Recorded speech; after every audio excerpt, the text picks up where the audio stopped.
hear me? And can you hear Blue Bacon? Can you go on and say Hello. hi? Okay. Hi, everyone. Yeah, and then awesome. How's the audio? How's the audio? Is the volume the same for me and Blue? Same question in my chat, guys. If you have audio issues, you let me know. Yeah, should I increase mine or decrease? I had an issue last time, but just for some reason my Yeti microphone just made like max volume, and I have no idea why that is. Loud and clear. Okay, so 911 Revisit is in the house. That's life, but not as we know it. Audio is good, and then we have Christoph off die 12, John Heidi Russell Native, and then Russell Native, bless up Matt Blue Bacon, and chat. All right, so it's good to go, and then I just want to double check the Rumble. Okay, Rumble is it working? And okay, okay, it's working. I'll just mute that and I'll just close this. So Rumble's working. I have the chat on a separate window. Okay, let's see if this one's loud and clear. Okay, okay, it's working. Odyssey is working. So we're live on multiple front ends. All right, audio is good. And then guys, as always, here's the link to the links. So I put the link to the link on everything that I cover here and so on. So you could see the links. You could view them beforehand, afterhand, and so on.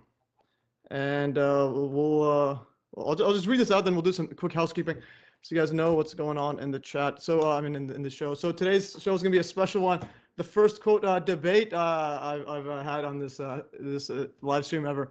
And again, I say debate because I don't view it as a debate. It's literally, it's like do our eyes work or don't they work? All right.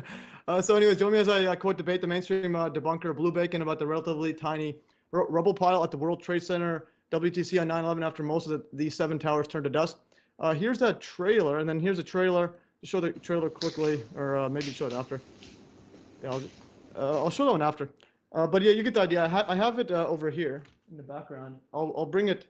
See if I can show it there. It's over there. I was gonna take some photos of it. So anyways, so an engineer sent me that. I'll read that as we get to the stream, but I will continue further. And here's Blue Bacon links and so on. He did a couple hit pieces on me.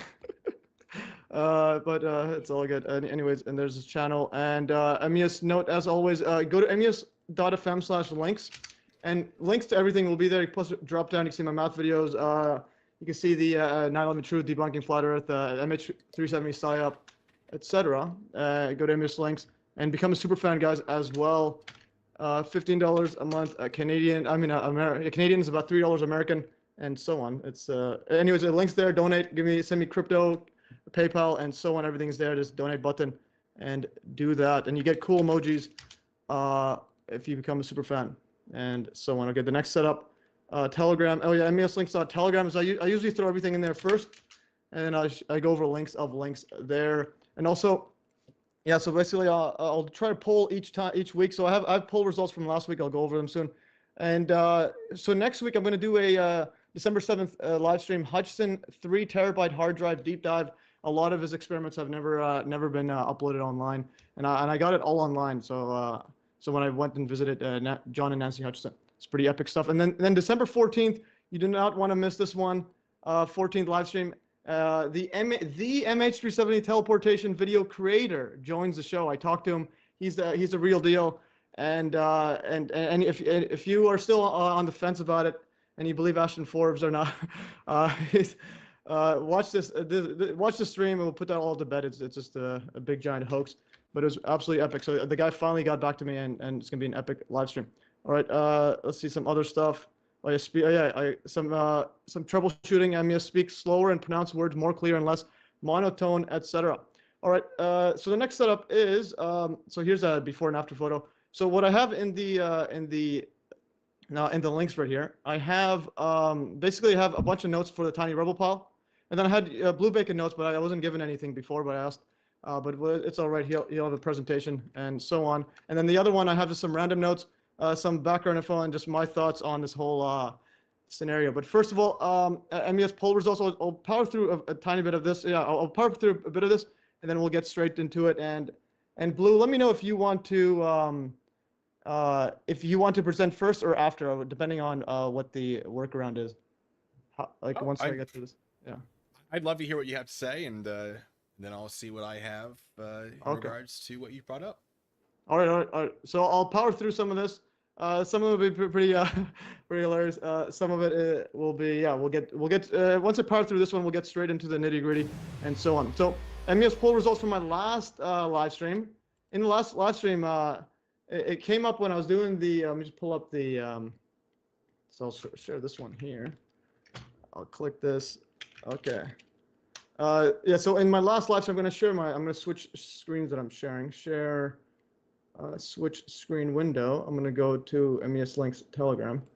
Okay, so I'll switch this one here. So in the last live stream, I did a poll on who this guy looks like. Is it Alex Jones or is it Bill Hicks? So where's the okay, this one right here. So this right here, I'm gonna stop the poll right now. So what I do is every week I do a poll, and then, so this one right here, I asked who is this man, and the answer is so 50% of the people voted Bill Hicks. All right, so it's actually Bill Hicks. I cannot. When I saw this one, I was absolutely floored. I thought this is Alex Jones. So anyways, and then a distant second was Alex Jones cloned from Bill Hicks DNA. All right, I'll just type this. Poll results are in. The person is Bill Hicks. Anyways, yeah, so I'm not sure if you're aware of that conspiracy, Blue Bacon. Some people think that Alex Jones Bill Hicks became Alex Jones. That's a new one to me. I'll have to look into that. Oh yeah, but it's just the look is just I just absolutely ridiculous. Like I can't. It's like the way they look. Like this person right here. Like, can you see my screen? Who does this person look like? Like, does that look like Alex Jones? I mean, I could see it. Alex Jones. I could definitely see the similarities. Yeah. So the thing is, like, I can't unsee it. Like, but yeah. So some people think it's Bill Hicks. I was asking in the last live stream for a Bill Hicks, Alex Jones expert, if someone can chime in. But anyway, so that's that. Okay. The next setup is, so speaking about polls, I've noticed that you had a poll too. I'll go over your poll. Yes. Yeah, I had a bit of fun with that. Yeah, okay. Let's see this one right here. How do I every time I gotta click this button, guys, share a different window. I'll go and share this one. Because I'll try to do the web Telegram. I had some issues last time, so I'm using the desktop one. Okay. So you go to the poll right here. So Blue Bacon also has a poll, which I voted government plant. All right. So I voted government plant. But then I guess the winner leading for so the poll was, what do you think will happen during the debate about the allegedly quote tiny rebel file? Okay, he's copying my quotation method. All right. Anyways, left behind after the 9/11 attacks. I'm accused of being a government plant. Well, yeah, I already suspected that already, even in the email. And I remember seeing something between you and another guy where you thought I was a CIA agent. Which, I mean, if they're hiring and I'm not yet, but I'm not gonna say no. Yeah. And then I added in the notes. I also think you're a Freemason, but that's just, no. Okay. But I do have friends who are, if that counts. Oh, really? That semi counts. I have a cousin that actually is a 32-degree Freemason. He says, so that's one step below the top. So I saw a photo of him, like on his Facebook, and it's like you see all these white guys, and then there's a brown guy, and I'm like, what the hell? You can tell which one's my cousin. But anyways, so the reason is I put this as above, so below symbol. That's pretty interesting. Anyways, I have like an obsession with symbols. It also looks like your logo also looks like the special relativity symbol. But anyways. Oh, so that was unintentional. Yeah. Okay. So that's it's supposed to look like a shield with bacon on it. Okay. No, that is pretty cool. All right. So according to Blue Bacon, he says he's not a Freemason. So we gotta. But they all say that. There's still time. But they all say that. Yeah. Listen, I wouldn't say no to it. Okay. I've been in a Masonic lodge. It was shockingly boring. Okay. So now you're in a Masonic lodge. All right. So I think. Well, no, I've been inside. I did a little tour of the one in DC. Okay. So you went inside. I just took a photo when I was in California of one that was like people threw like rocks and broke the window. Oh. I could try to I'll pull that out next time. But anyways, I don't want to get too distracted. So next setup. Anyways, full disclosure. Here's just again my whole thoughts of this whole scenario, so you understand where I'm coming from. So anyways, Blue Bacon is likely a government agent. Again, just my opinion so far from what I've gathered. Has already made 2 hit pieces against me. The first one he realized was completely bogus, the Shadows one, but still has it up. And the second is the usual nonsense, which I'll go over in next live stream or make a video on. I would like to interject. I wouldn't say I realized it was completely bogus. I recognized that there was an issue with the Shadows, and I had the incorrect shadow source in the original video because it was just sort of the throwaway thing, like, oh yeah, it's this. My second video corrected that and said, okay, well, the shadow wasn't from the building. I figured it out, and here's why. And if you want to learn more, if you feel like that's not true, and you want to see what alleged nonsense I'm putting out there, the link is there. Yeah, I put the links, and that's another thing. If you could put the links to the videos you critique on your channel as well, like everything I put the links there so that people don't listen to me. They can go and click your link. Like I have both links here, and then yeah. So again, both hit pieces were about the quote planes on 9/11, which I contend are advanced 3D image technology. While Blue contends, I assume that Osama bin Laden turned the towers to dust, etc. Anyways, having some fun with that. And then also I covered his first hit piece at the 2-hour mark of MES livestream 58. You can click the link there. And again, I put the links there because I don't want people to go with anything that we say. Just basically pick and choose. I mean, basically look at the stuff that we're referencing and then have them choose, have them decide whatever they think. And also here, MES mocking MES, yeah, Blue mocking MES on his community page. So notice also you have a bunch of posters mocking my replies to you, and so on. You can see them in here and so on. And again, I'm saying stop with the usual act because I actually believe you are acting. But we'll get to that in a bit. And again, when we're dealing with 9/11, so 9/11 involved, again, you have to view it from my perspective or even a conspiratorial perspective. So my perspective is 9/11 involved the government murder of its own people, genocide of Iraq, where I was born, and a demonstration of directed free energy technology. Thus, anyone willingly or unwillingly, through willful ignorance, covering up such crimes is pure evil. So again, Blue Bacon is more interested in pushing the narrative of quote crazy conspiracy theorists rather than pondering if he is complicit in murder and genocide. So again, basically what I'm trying to say is if you're mocking someone, make sure you're 100% right. Otherwise, again, that's I agree. Yeah, again, because especially when we're dealing with murder and worse. Going further, so Blue Bacon's role, again, this is my view of you. We'll get into the stuff soon, but again, it's just full disclosure, just so we know we all are on the same page. So that audience doesn't think I'm just some random guy just throwing out stuff. Basically, so my view is Blue Bacon's role is similar to the Ash conformity experiments, basically to lie so that people avoid seeing what their eyes tell them. If you haven't heard about the Ash conformity experiments, here's an example of them. So they'll have a bunch of people. You'll have a line. They'll tell them which one is the same height, and then everyone in that group is just like it's an undercover agent except one person. And then they all say this one here, number 2, and the person will see that number 3 is there, but sometimes actually believe this one is or conform to the group. So basically, again, that's why I don't view this as a debate. And also Ash experiments also reveal that even having just one person speak the truth, the effect of groupthink is greatly reduced, and hence why I stand up publicly to Bacon's hit pieces and so on. All right, going further, and then okay, one more non-9/11 stuff. So if you've been following my Telegram, I've been saying Bitcoin and XRP will pump, which they have, and Hive has yet to really pump. So not financial advice, but if you're willing to invest or gamble an amount you're willing to lose, again, don't blame me if anything happens. And then stock up on some Hive and give me 10% tip if it pumps. All right, so that is that random stuff. So now we're pretty much full steam ahead into this stuff here. So yeah, well, I'll go over. So now basically this is all of the Tiny Rebel Pile one. And initially we had other discussions of what kind of topics we'll cover, but then again, I want to go through to see if you're actually willing to just admit to your audience this is tiny. Like I don't know what else to say. All right, so first of all, we'll show this one right here. This is the Tiny Rebel pile. This is the before and after. So this is LiDAR data. This one's LiDAR data, I think like 7 days or so after. And some of the stuff is below ground. Even the Building 6 one is actually below ground. And I'll read that as we go, but I will show that quickly right here. Okay.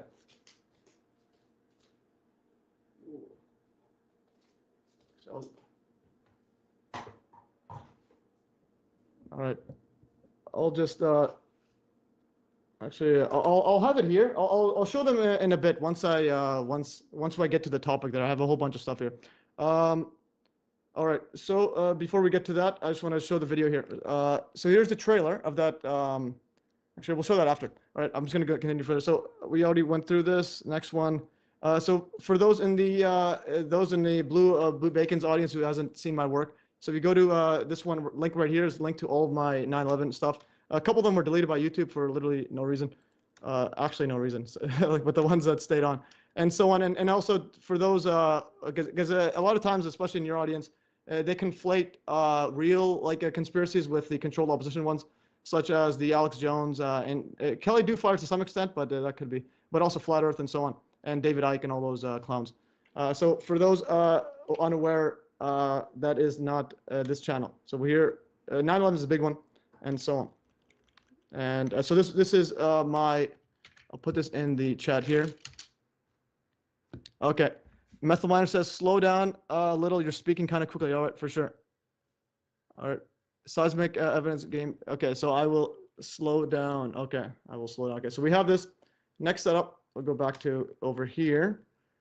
Okay, so now we'll get to the nitty gritty. So this is the before and after photo. This is a LiDAR. This one's LiDAR data. This one is just a model.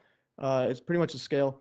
So before and after photo shows most of the Twin Towers rubble at ground level before Building 7 fell. So I sent this one. I sent this photo right here. This is ground level. There's North Tower, and 16 people survived in there. You have 14 in stairwell B, and then 2 others just like slightly above it. And there's Building 7, and this building's 8 stories. There's the before and after. So when I first saw this image, I stopped everything I was doing just to see if this is a real image. These are real images, and it was real. And if you notice also the water level, it's the water level is actually So this is actually built underneath the water level. So they have to build a bathtub, basically a slurry wall or concrete basically bathtub to prevent the Hudson River from flowing in. And these are 2 500-ton buildings. Fell down, did not break it. Otherwise, it would, if it actually collapsed in any way, demolition or gravity collapse, it would have broken a slurry wall, and all of Manhattan would have been flooded. And again, this is ground level. Before any cleanup is there, it's still, and you can see Building 7 turning the dust from one side and one side only. So that, so I sent that one to Blue Bacon. Right. I'll close some stuff. Okay, so I will close this poll. ChatGPT, miss links. Okay, go close this.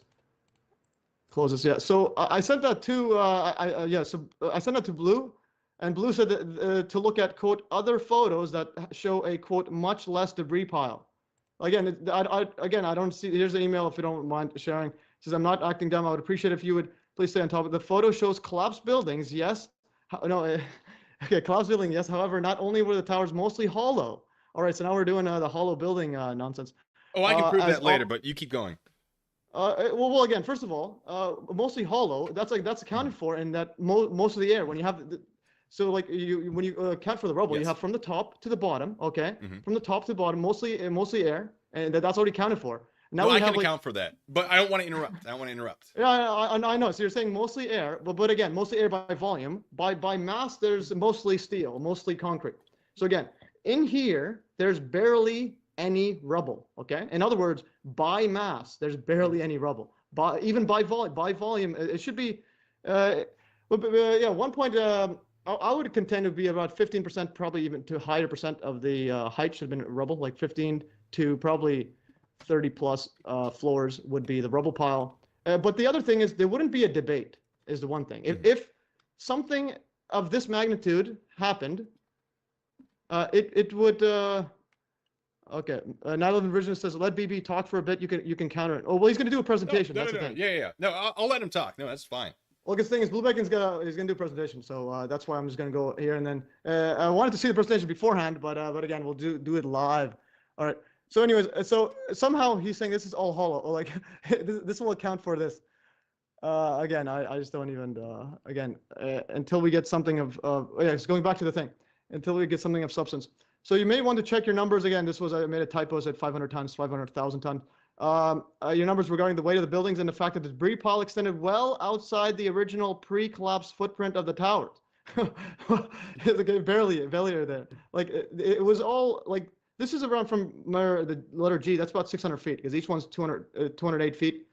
So it's about 600 plus feet here. And again, it's all just it's just dust, paper, and a tiny bit of debris. Is that 600 feet from the center? So 600 feet radius. Yeah, around 600 feet radius. Okay. We'll say from the center, around roughly there, I would assume, give or take, however many. But again, just looking at this visually, this was enough for me to pretty much pause my whole life. and then now we have Blue Bacon saying no, it's actually hollow. Uh, all right, so that's something else. It reminds me of Richard Gage nonsense. Okay, so that was that. And also, you're saying that you may also want to look at photographs of the collapse towers, which show a much less flat debris pile than the one you chosen to present as evidence. No, this is evidence. No other photo is going to show anything different. And if they do show something different, then something's up with the photos. It doesn't work that way. This photo is in my opinion, irrefutable proof the towers turn to dust in midair. All right, and you can even see building 7 turn to dust. But you've used other photos in other videos. Would those be okay to use as evidence? You could use anything. What I'm trying to say is they will not show anything different from this one. It's like zooming into it's like zooming into some of the steel and saying, hey, look, there's a bunch of steel. No, there isn't. No, there isn't. Not at all. Okay, so that's that. And also, when I first came across the before and after photos turning dust, I stopped everything I was doing, and because this was reality shattering evidence. And again, you can see my my track record too. Everything I put in, you can see it. June 22nd, 2017. What happened on 9/11 is irrefutable. The towers turned to dust. So this is not a collapse. This is not an explosive demolition. This is literally frothing up into dust. And there's a spire right there, 900 foot, pretty much Eiffel Tower height. You can see it sticking out there, turning dust. There's the before, after. All right, it's like, and there's the hole. This is the building 6, a complete hole, and this one it goes below the ground level, and this sphere or this dome right there barely touched. So again, barely anything went outside of that footprint. Okay, and the sphere wasn't squashed either. So we have I have like infinite content. Okay, continue further. So trailer, yeah. So now we'll get to the trailer. Oh, you want to say something, Blue? No. Keep going. Oh, I thought you. I think maybe like made a noise. No, it was a comment. I was just giving him a little dirty look. Okay, yeah. Just because there's it automatically showed your face. I think it was because you sniffed or something. All right. So trailer was okay. So now we'll go to the trailer. Trailer was the 3D printed before and after of the World Trade Center that a geoengineer from Alberta, Canada, sent me. So we will start. So what I'm going to try to do quickly, see if I could open this up because I had some issues in here. Open Telegram desktop, view in channel. Okay, so I don't have that. I also have to open it like this. Okay, so we have this one here. I'll just show the video. Yeah, I'll just open it right here. So I'm gonna click. Now we have to go each time. I gotta go each time and share. Switch screen. So whenever I show Telegram, I have to do this. Okay, so now we're sharing this one. You can see the screen. This is the whoops, I have a 2.5x speed, normal, and play. I don't know why it doesn't get bigger. Okay, I got it. Can you see the window, or is it not showing the video? I see the window. Is it showing like a full window? Because it might be some issue. There's a little bit of the chat to the left there. I think that's the. Okay, no. So I have to share the other part because when I open it, it opens up a separate window for some reason. Okay, switch screen quickly, and this one here. So it opens up the media viewer, just the Telegram like that. All right, so we have this. So here is before and after. Here's the photo, video of it. Just walking through. And this one, it's a bit bigger than the other one. Like the after photo, it's a bit bigger, so it's actually smaller debris pile. And also some notes here. Some of the stuff sticking out, the ones that don't match. Like yeah, I'll show that soon.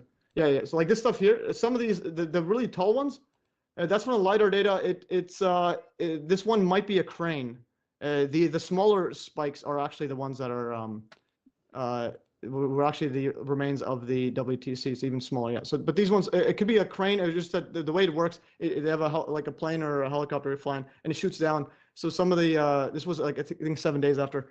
So some of it might be a crane or some other cleanup crew there. All right, and then you zoom into the building 6 and completely hollow inside. Go straight there, yeah. And there's these giant towers. All right, so that again.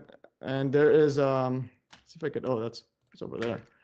Going back to here. Okay, so now we have to figure out, and each time I will switch screens, go back into Telegram. What just happened? Telegram. It's not showing my Telegram anymore. I do not know why it's showing. Okay, so now that is gone. Okay, so that It's having some issues. Why does it just share? Okay, no, not switch screens. Just could show the Telegram. Okay, there it is. We're back. We're back in this. So I got to power through. All right, and there is the photos of them. And my goodness, it does not. Okay. I will try to do. I'll try to fix it once you present. So it'll just be easier. And next time, I just want to go to the Skype. Okay, it's media. Actually, I'm gonna try to share a monitor. No, that's not gonna work because my monitor is really big, so it's not gonna show everything properly. Okay, switch right here. All right, so media view. Let's see if you could see. 1 second. Just I think I got the right one. Okay, this one here, media viewer. Okay, we're showing it now. Let me know if you can see this big one. So it's before and after. Yes. Okay, there's the before and there's the after, and yeah. So the big tall spikes. Those ones are actually could be a crane, just the way it looks from the LiDAR data. And whoops, and that's some other stuff. Okay, so we got that out of the way, and let's read some info on it, and let's go back into the browser. The browser. Where is the browser? Not the browser. Okay, Telegram. Okay, I'm gonna close this thingy, and go back into sharing.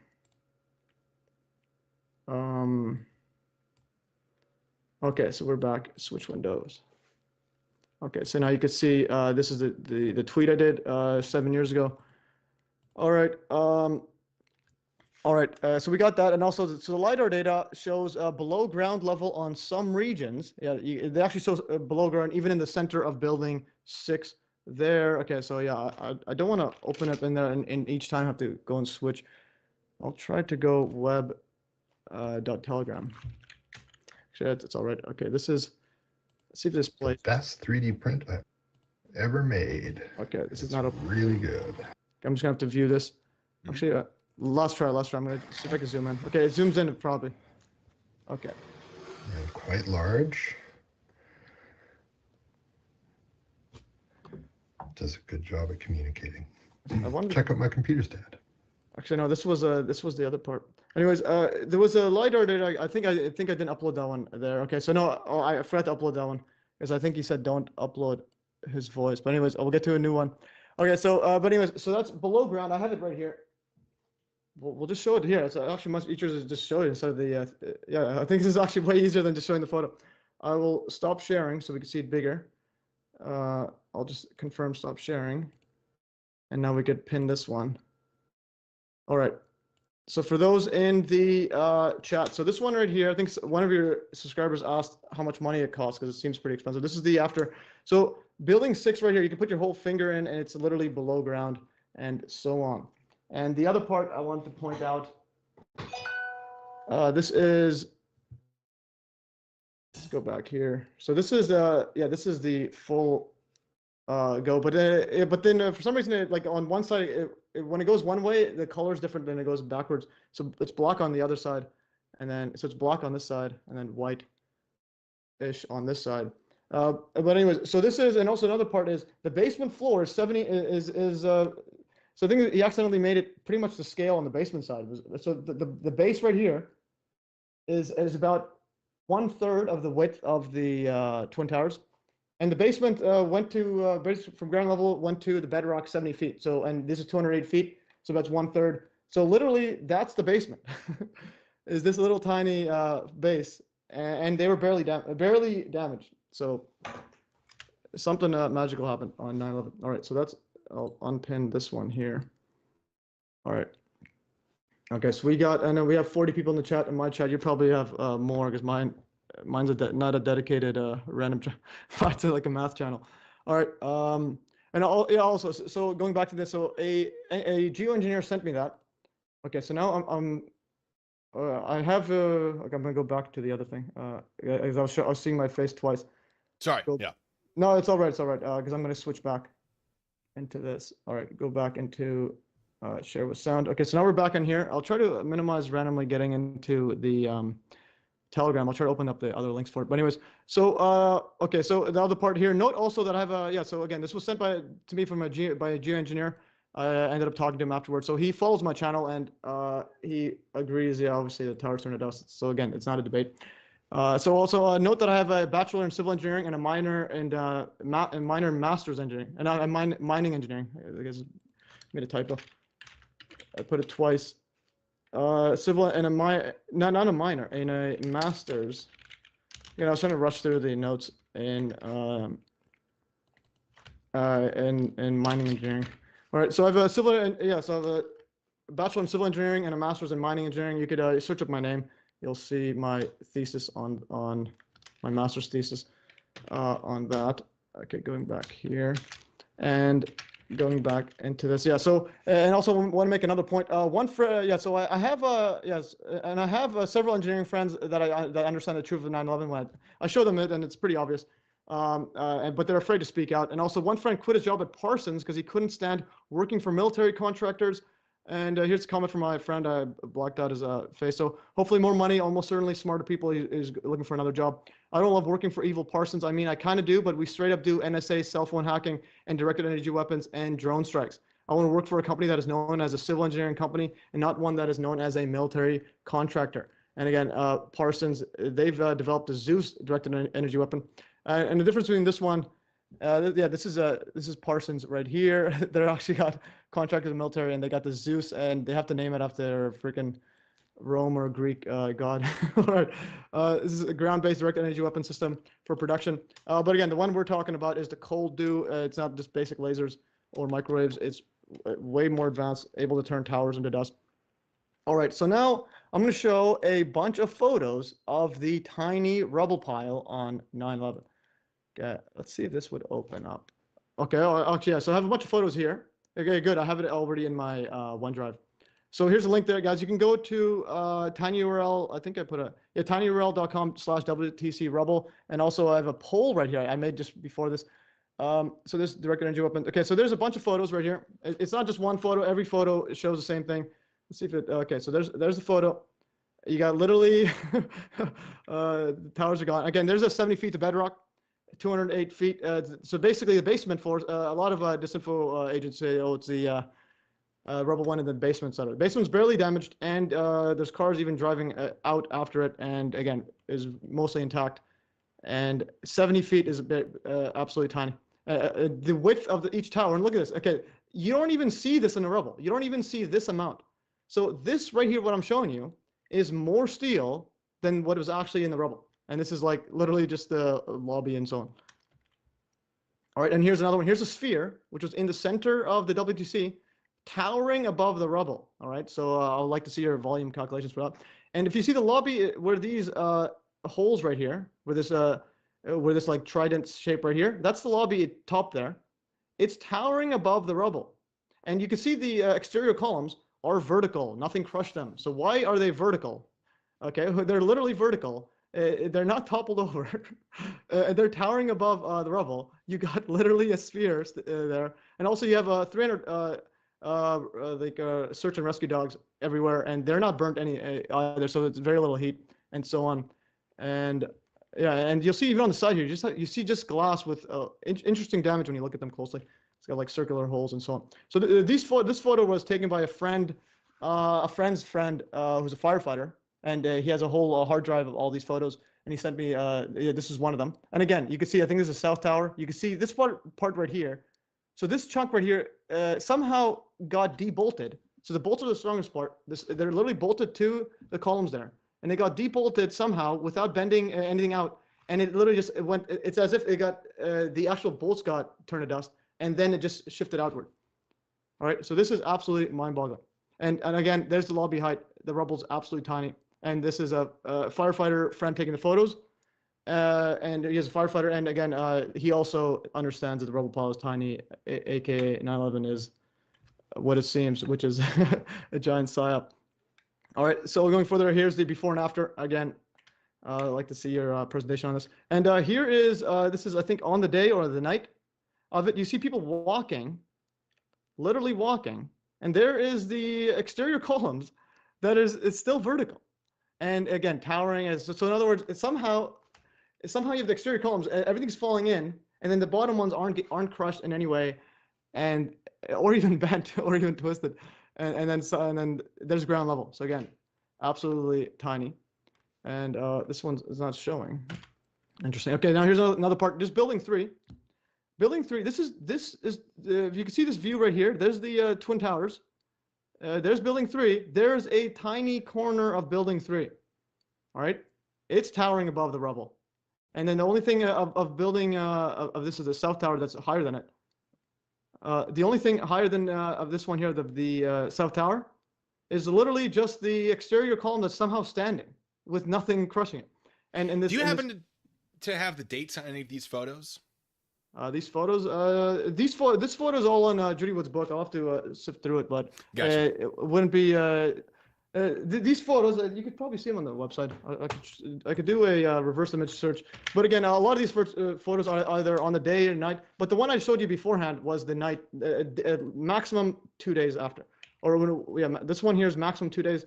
The person who sent me said, I think 11. The person who sent me this, he said it was taken the night of, or so the photos that he sent were the night of or 1 to 2 days after.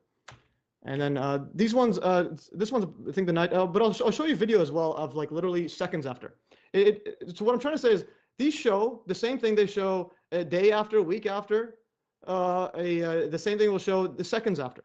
When I showed you the building 7, this one here, building 7 is right there. This is on 9/11. This is building 7 right there. Okay, going back here. Again, and these are people walking. We'll get to that bit. So this is building 3, a tiny column, and it's gone. So it turned to dust. You don't have to have the focal length of the lens used in that photo, do you?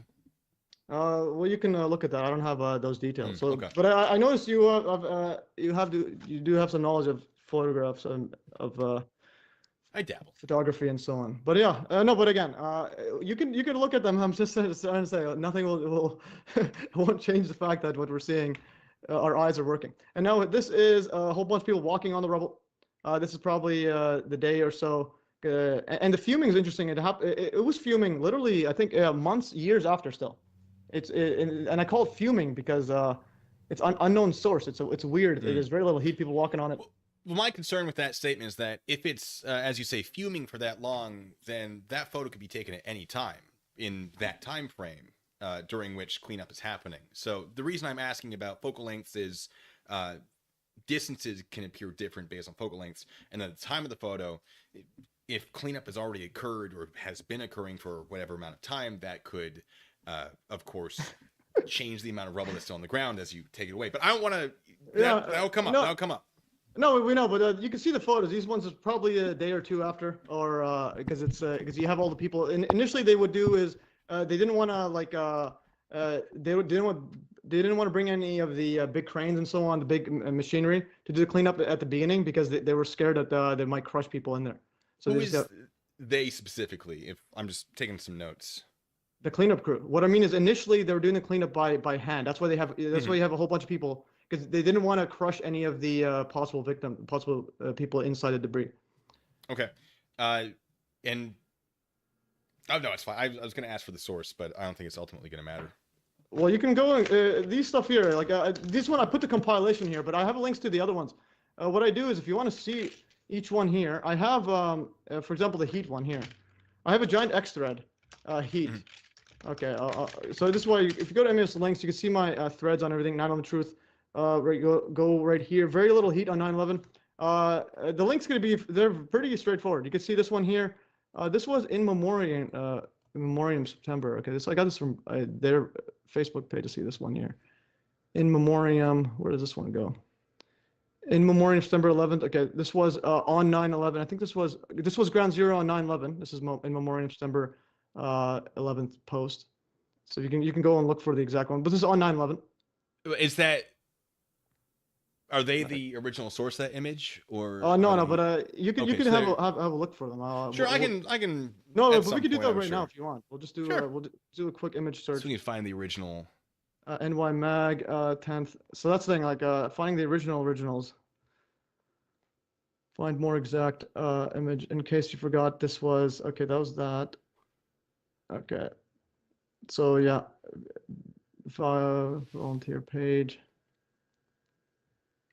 Yeah, so I would if I was betting man, I would say the day after, not Gotcha. The reason I asked, there's someone in my chat saying the post was in October, and I don't know if that's it would not be October because you wouldn't have a whole bunch of people on foot there moving stuff around. I think they only did that because they were worried people might get crushed, and I think like probably a week max you'll have a whole bunch of cranes and so on. You're not going to have a whole bunch of people walking in like that.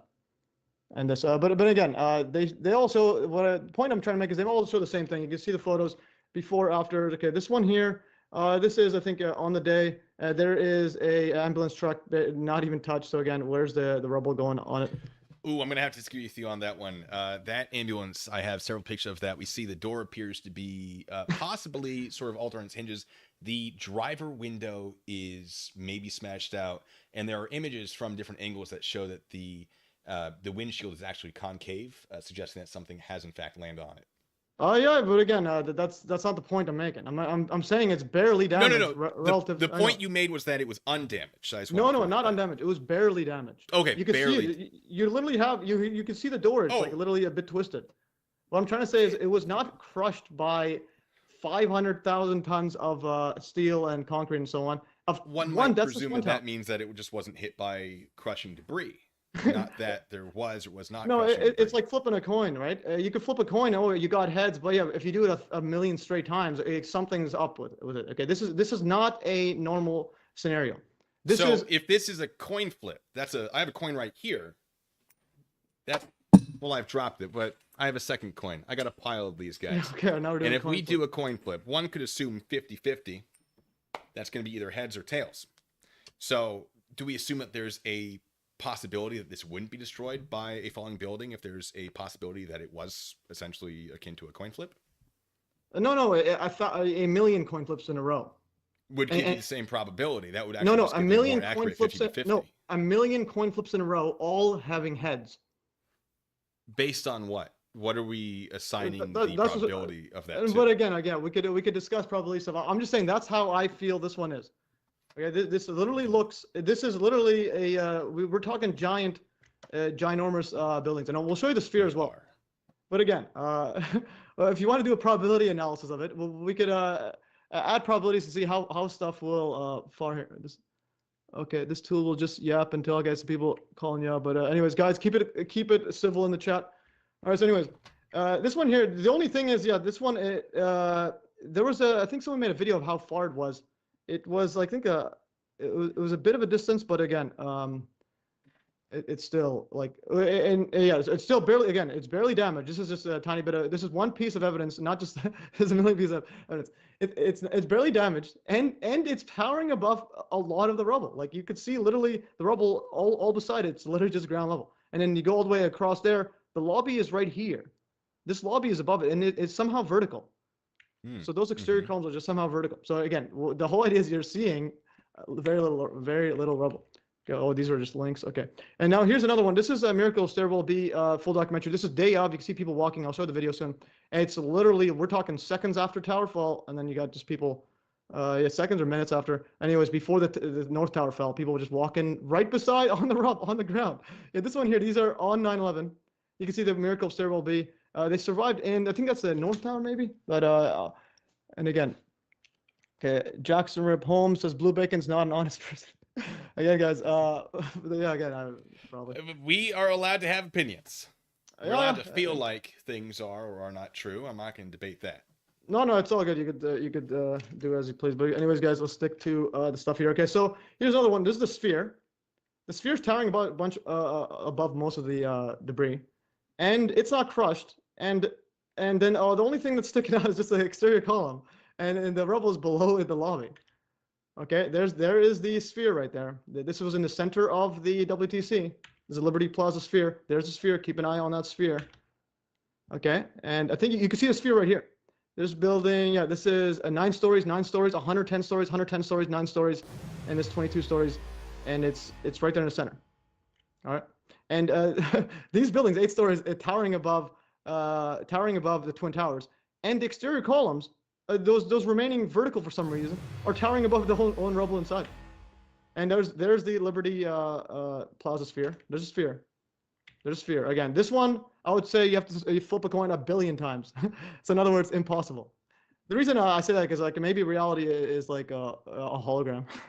I think you don't like that term, but anyways, but yeah, but that's the only reason I would even give it 1 billion chance. So basically, there it is, a tiny sphere, and also this is the stairwell B was where 16 survivors were there, and the firefighter Mickey Cross literally said there was a 110-story building above us, and I'm looking up at the sun. And again, there's the center of North Tower. Oh no, sorry. Some people in my chat are giving memberships and is causing these alerts to pop up. I forgot to disable it before the stream, so I'm mouthing angrily at him. Yeah. Okay. Yeah. For some reason, I thought you were like laughing at me or something. No. They're intentionally trying to throw me off right now for their own amusement. So. All right. Sounds good. Oh, okay. 9/11 planes research is in the house. Okay. So Mark Collins in the house. Let's go. Okay. So this is these are all the photos there, and then I made a poll. So I made a poll, and the poll was, I think did I have more photos? Yeah, so the poll says, MES poll, do the above images show the WTC rubble pile on 9/11 was tiny? The answer is, yeah, you got to either do yes, super yes, or obviously, why is this a question? Again, why I still don't believe this is a debate. And then I won't share, but so far, super yes is winning, 46%, and then there's a tie for yes and obviously at 27%. All right, so that's my poll, and I'll share the results next week. And so we have that. Let's see, we can keep going. Photos of tiny rubble pile. Okay, so now we have a whole bunch of stuff here. MES, yeah, this is the Twin Towers disappearing and stairwell B survivors inside North Tower weren't crushed. And just to give you the magnitude of the scale of the stuff right here, you go over here. Part 1. Okay, 9/11 Vision says, jump in on Blue Bacon's stream. Okay, so he's in your stream as well. Yes, we are. Commenting. Lols. Okay, someone's calling out John Hudson. No, John Hudson's the real deal. He's the absolute real deal. He's a bit autistic though. But anyways, we'll see. I'll fast forward to some of this. Okay, just to illustrate the scale.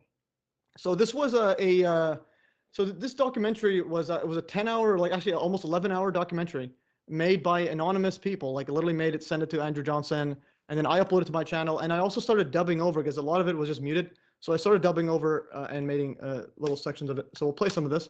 I will go over to the size of the WDC. And another point is each of the Twin Towers weighed 10 Titanics. All right. So we have 20 Titanics in the Twin Towers alone. And then I think the Building 7 is like 200,000 tons or yeah. So that's about like 4 Titanics. So we should have at least 24 Titanics minimum. And then the other buildings, probably another 5 Titanics and so on. Anyways, the scientific method. Okay, let's go back here. Feet wide, 8 feet, 1,368 feet tall. Each floor was 1 acre in area. WTC1 was 208 feet wide.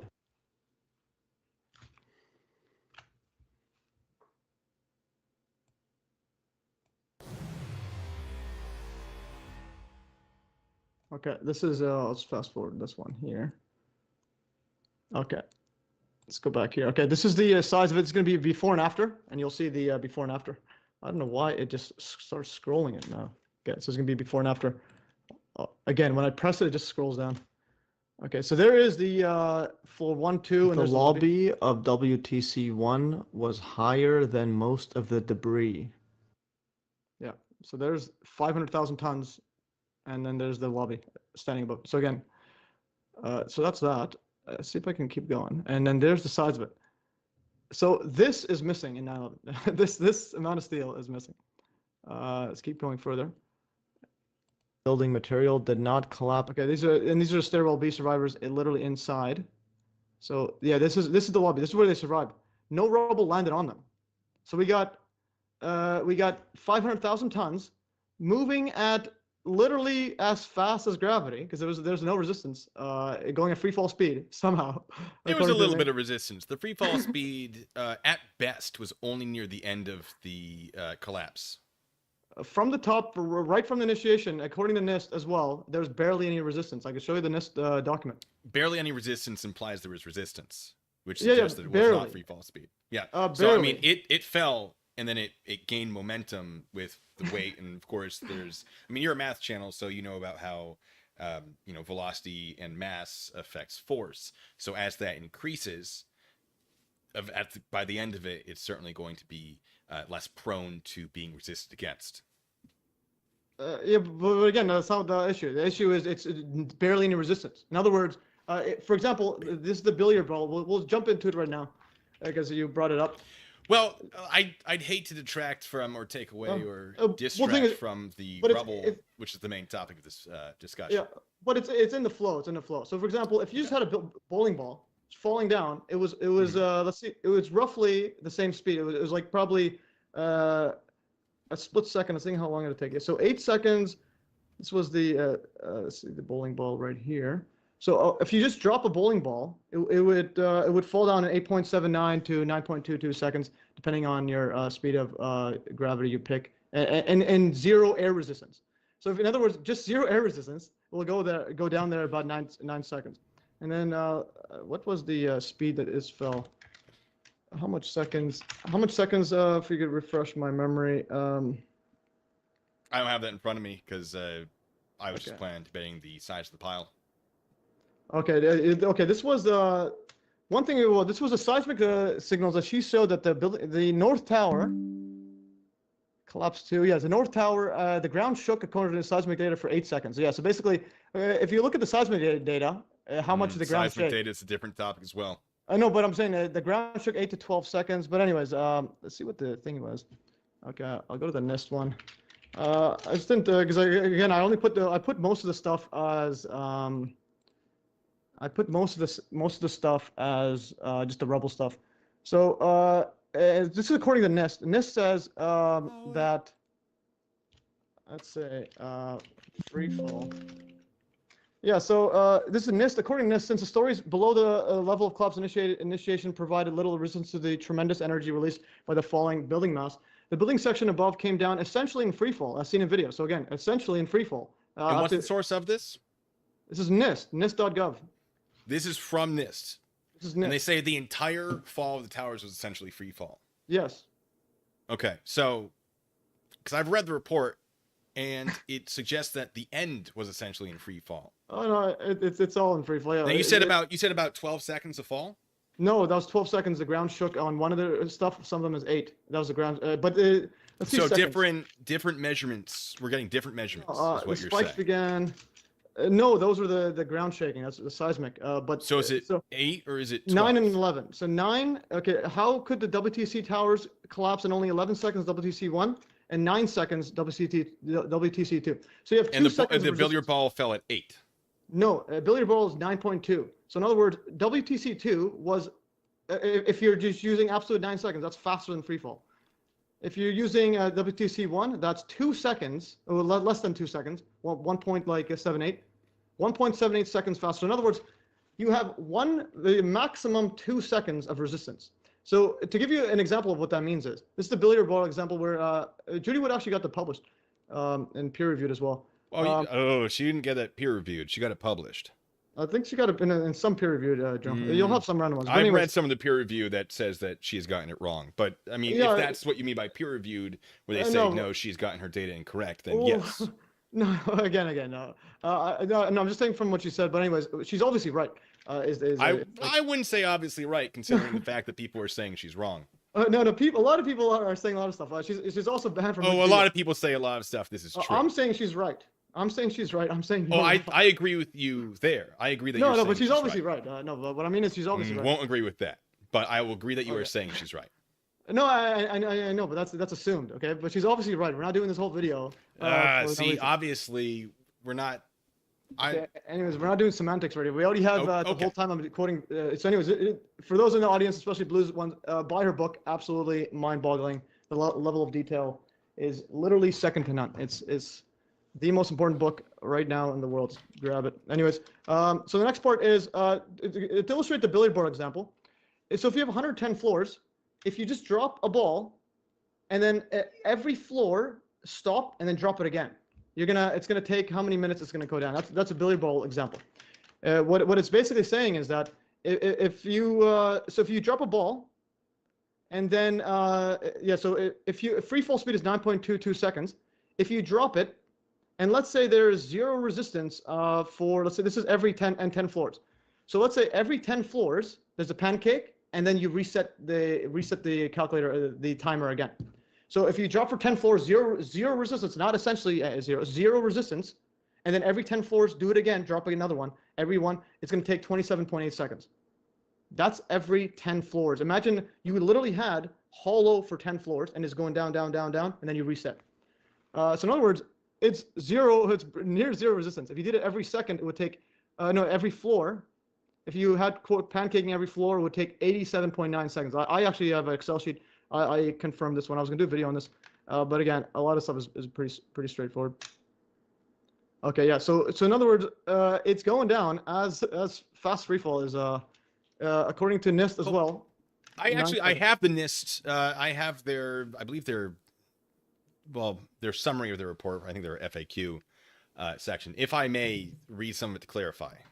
Yeah, just go read it. All right. So the question is, how could the WTC towers collapse in only 11 seconds for WTC1 and 9 seconds WTC2, speeds that approximate that of a ball drop from a similar height in a vacuum with no air resistance? So that is what you've brought up.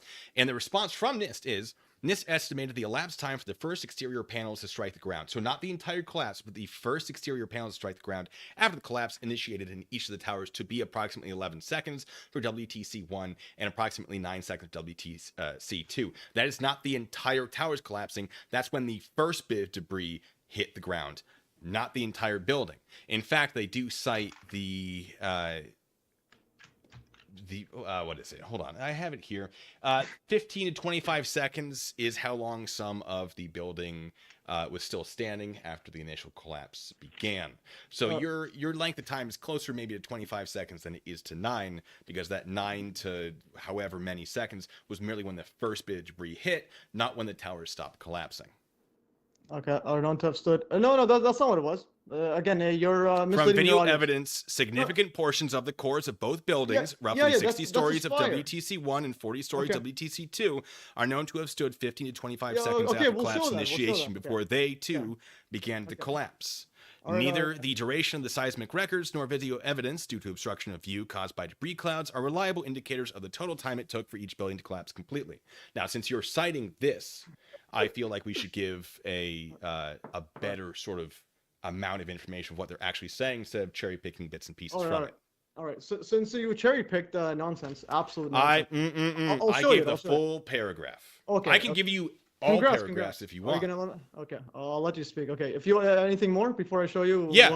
Let me pull up the seismic data. We have these elapsed times based on precise time of the initiated collapse, video evidence, ground motion, seismic stuff, etc., etc., etc. Scanning the page for the seismic. All right. In other words, the momentum, which equals mass times velocity, you understand how that works, of the 12 to 28 stories, WTC1 and WTC2 respectively, falling on the supporting structure below, which is designed to support only the static weight of the floors above and not any dynamic effects due to the downward momentum, so greatly exceeded the strength capacity of the structures below that the structure below, was unable to stop or even to slow the falling mass. The downward momentum felt by each successive lower floor was even larger due to the increasing mass. From video evidence, etc., etc., etc., which is the part that I said initially. That was the paragraph leading into it. All right. So basically, you're saying increasing mass, and somehow it's initially there's higher resistance and then lower and lower and lower. I'm saying there's. Well, initially there is more resistance than by the end of it. What I'm saying is that the collapse of the towers could have been as long as 25 seconds because the numbers you're using are when the first bit of debris first hit the ground, not when the entire tower stopped collapsing. It's getting a bit sad. It's like talking to someone, knowing you brought up the NIST report, and I read it to you. All right, let's go look at the spire. It's like when you're dealing with you, what I've noticed is that you cherry pick statements, NIST reports. I will read more of the paragraph to you. I will read the entire answer if you want. I can show you what they're talking about. If you have concerns about cherry picking, I will give you every piece of data from their response. All right, if that is your concern. All right. Anyways, it's gonna. You gave a sentence. I gave 2 paragraphs. All right. Blue, it's becoming a bit sad right here. All right. Anyways, let's go back to the desperation in free fall, and then what they're talking about is a spire. They're talking about the spire. Oh, now you have a fallacy symbol there. Oh. I'm calling it like you did. Go on. Right. So, anyways, the towers fell in free fall, the initial portion, and then the 900-foot core columns stood still for literally no reason. And then they turned it down. No reason. All right, and then they turn to dust in free fall faster, and actually a bit faster in free fall. So this is what this Blue Bacon guy is saying. Anyways, for those, that's what NIST is saying, and I'm just giving the information for them. Anyways, stop saying things out of context. Okay, so here's what NIST is saying. I'll give you the other paragraphs. I'll read the entire thing. You can see my screen, right? Or you want to read, or you want to see what the evidence is? Are you? You want to read what the? I will read the entire. I will read the entire report from NIST that I assume you're taking from. Okay. If we are concerned about cherry picking, I'll give you all of it. So do you want me to show you what NIST is writing about, or no? Do you want me to show you what they're talking about? Do you want me to show you? I have it right in front of me. No. Do you want me to show you? Yes, show that, and then if I may do my bit, because I've given you an hour now. But show me that. Okay, we'll show you this one here. This is what NIST is talking about. So here is also note the electromagnetic interference. So here's the North Tower falling at essentially free fall speed, again, and we'll go through a whole bunch of stuff. Okay, so there's the and it's falling, okay, it's falling into dust,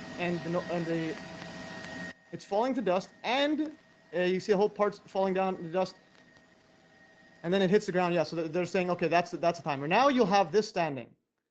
So in other words, okay, so we went through that 11 seconds, and now this is what NIST is saying. Oh, look, it's actually 25 seconds. Yeah, because this is the second part, the core column spire. You can see in my compilation. Again, I've sent you this link, so you know all about this. So, well, what that's telling me is that the building didn't collapse in its entirety in 9 to however many seconds. Anyways, Blue, you don't need to. You can lie to your audience, just don't lie to me. We already know this. Anyways, go back here. So now we have the spire. Yes, I am, Michael. And then it turns to dust. Actually, a bit faster than freefall. I put an actual timer here. So here's an actual steel bridge falling. Okay. With no resistance, and you can see it landing. Okay, so this is the actual demolition, and it hits the ground with no resistance. And now what I started doing was I put a comparison. So I put this exactly timer. This one's falling at free fall. This one is going at the same speed, and this is nearly so the Eiffel Tower is about 1,100 feet. This one's 900 feet. So in other words, this core column spire, it's all steel, like most of it's steel, and it's been standing for decades, literally like 33 years. I think that's how many years, 33 or plus minus. Anyways, it's standing for decades. All of a sudden, all the buildings around is gone, and now it has like literally like 400,000 tons of material gone. Like it's not carrying any load anymore. And then it just falls into either a 900-foot hole or turn to dust. And there's no 900-foot hole there, and it's not on the ground. Where's the 900-foot hole coming from? Okay, so Blue, anyways, stop talking nonsense. I'm saying no. I'm genuinely trying to figure out where your 900-foot hole comes from. It's like dealing with a liar. Okay, anyways, I'm saying there isn't. I'm saying that again. Ad hominem fallacy. Oh my. Oh. Go on. Where's this 900-foot hole coming from? I said there isn't a 900-foot hole. I said it's either there's a 900-foot hole in the ground, or it turned to dust, and certainly not in the rubble. Anyways, this is the Eiffel Tower. Is there an Eiffel Tower in the? Okay, and Zodiac says, yeah, he's cooked. Blue Bacon got wrecked. But again, well, I haven't really had a chance to speak, so. Okay, Judy you got this. MES has been talking for an hour, talking about disrespect. Well, he could show as well. But anyways, show the Aspire here, and I think this part got you a bit rattled up. And here's Aspire. I disagree. Okay, so we'll show this ending part, and then you can go and present your stuff. Appreciate it. Thank you. Okay, show this one here. Here's the tower turning to dust. Yeah, this one here. So there's the free fall, and then there's a second free fall. So basically what this is saying, there's a free fall, and then a second free fall. All right. So it's peeling like a banana. So and then now you have these turning to dust. You have the core columns turning dust on the side, and now you have this standing 900 foot. And this is like as tall as the tallest building in downtown Vancouver where I live.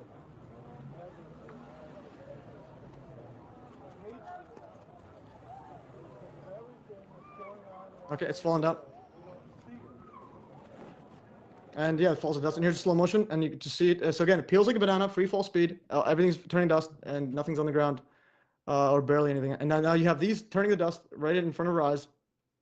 And there it is, vanishes into dust. And now you have this 900-foot spire. WTC1 is 1,300 feet. Eiffel Tower is 1,000 feet. And this is, I think, taller than Building 7. I think, yeah, Building 7 is 610 feet. So it's taller than Building 7. It's falling with literally no resistance, like actually no resistance, and possibly slightly faster than free fall speed. So again, you can show your audience this, and if they genuinely don't see through this, like this is absolutely ridiculous, advanced tech, then we have a sad world. Anyways, and there's a Paul Hellier. If I may, then, since that's the end of that clip, I can bring up. There's a lot of dust. Yeah, concrete becomes dust. Here's a video from Hacksmith, if you ever seen that channel. Wonderful channel. The video here, they are hitting concrete blocks with an axe. It's their Thor workout. It's a lot of fun. This video here, they're actually using Wolverine claws that they've made to punch through concrete. Now, that is the force generated by a person managing to make dust from concrete. So I have no problem that there's dust in this. But a lot of your evidence seems to be it looks like, and you're using photos, and you've brought up the fact that I have said, well, maybe you're just not using the right photos. So if I may, this right here, this is a photo, and it's during cleanup. There's still about 660 million pounds of rubble in this photo. No, there isn't. Anyways, go on. There isn't 660 million pounds of rubble that's shown from this specifically. Because to quote, I believe you quoting Dr. Judy Wood, it's been dustified from a directed energy weapon. Is that, and that's what you believe? Oh yeah, it was obviously a directed energy weapon. So this rubble shows dustification. No, okay. Where is this photos from? That's a great question, because it's not the World Trade Center. I'm glad you brought that up. It is actually the J.L. Hudson department store, but you did not know that initially. You said no, that's not 660 million pounds of rubble. No, I'm just saying. So I think we can say it's not. It's well, of course it's not. It's in Detroit. No, so what we can establish is it is, though. This is a controlled demolition. It's still tiny rubble. No, but it's still tiny relative to the. So, yes, but this is 660 million pounds of rubble. That's why I explicitly said that number. You said no, it's not. Million. So million pounds. 600... What we're seeing here is a 660 million pound. Okay, I've been talking about tons the whole time. Okay, this is correct. Yes, what I'm doing is saying that maybe it looks like is not accurate enough. I'm just saying that... how do we deal with accuracy if we can't use it looks like? Because I think that is an accurate way. Because I don't have X-ray vision. I'm not Superman. Some people seem to think so. I'm talking to some of you in my chat, which is, whoa, hey, I gotta buy me dinner first. But if we instead use a little bit of math, and you've done a little bit of this, where we look at the volume of the materials themselves. So the steel per tower is about 100,000 metric tons of steel. 1 cubic meter of steel is 7.9 metric tons, which means 100,000 metric tons is 12,658 cubic meters. Now, you're with me so far. You're a math channel, right? I asked you for this stuff before. You never That's too bad. You can check it afterwards. Now, the concrete per tower was 390,000 tons, and 1 cubic meter of concrete is 2. If it's wrong, call me out. By all means. But I double checked this. I had other people look it over. And obviously, if I have other people say it's right, it must be right? Because that's one of your arguments. Now, the concrete per tower, 390,000 tons. 1 cubic meter of concrete is 2.4 metric tons. And so 390,000 metric tons is 162,500 cubic meters. Now, that means our total volume is 162,500 cubic meters plus 12,658 cubic meters, which is 175,158 cubic meters, accounting for the steel and the concrete. Now, you said there's a lot of steel in here. There's a lot of concrete. I'm going to say, you know what? Let's give me more to work with. The more I have to account for, the harder it is for me to establish that this rubble is the correct amount of rubble. So I am thinking we round it up to 200,000 cubic meters. Because right now, all I got is 175,000. So let's make this more difficult for me with 200,000 cubic meters of rubble. And we know each tower was, at a minimum, 63 by 63 by 414.5 meters. So 63 by 63, that's its base. 414.5, that's its height in meters. That suggests that the approximate above ground volume was 1,645,150.5 cubic meters. Now, 200,000, that is our, of course, size of or volume of materials, is approximately 12% of 1,645,150.5, which suggests that 88% of each tower was, in fact, empty space. On the left, we see the lobby. On the right, we see cubicles. A lot of empty space. In fact, the World Trade Centers, they're kind of famous for that, for having this very open air concept building, having a design where that was able. It was very exciting for them, good for them, but we're not done with our math. If you stick with me for a second, let's calculate a rectangular cuboid, perfectly compressed, take all that air out. So we have 110 floors per tower. The average height per floor, given a building height of, again, 414.5 meters, is 4.15 meters. The area of the tower's base was 63 by 63 meters, which is 3,969 square meters, which I think you might have already shown. So if you think that's wrong, you let me know. Now, compressing the tower is 200,000 cubic meters divided by 3,969 square meters, giving us a height of 50.4 meters if all empty space is removed. Now, earlier, you said that the rubble height was about 15% of the towers. Is that correct? Of their standing height? 15%? No, I said that I would assume that the Twin Towers, if I was to estimate, I would go 15% minimum. Okay. What it should be. No, if it actually fell, if there was an actual gravity collapse.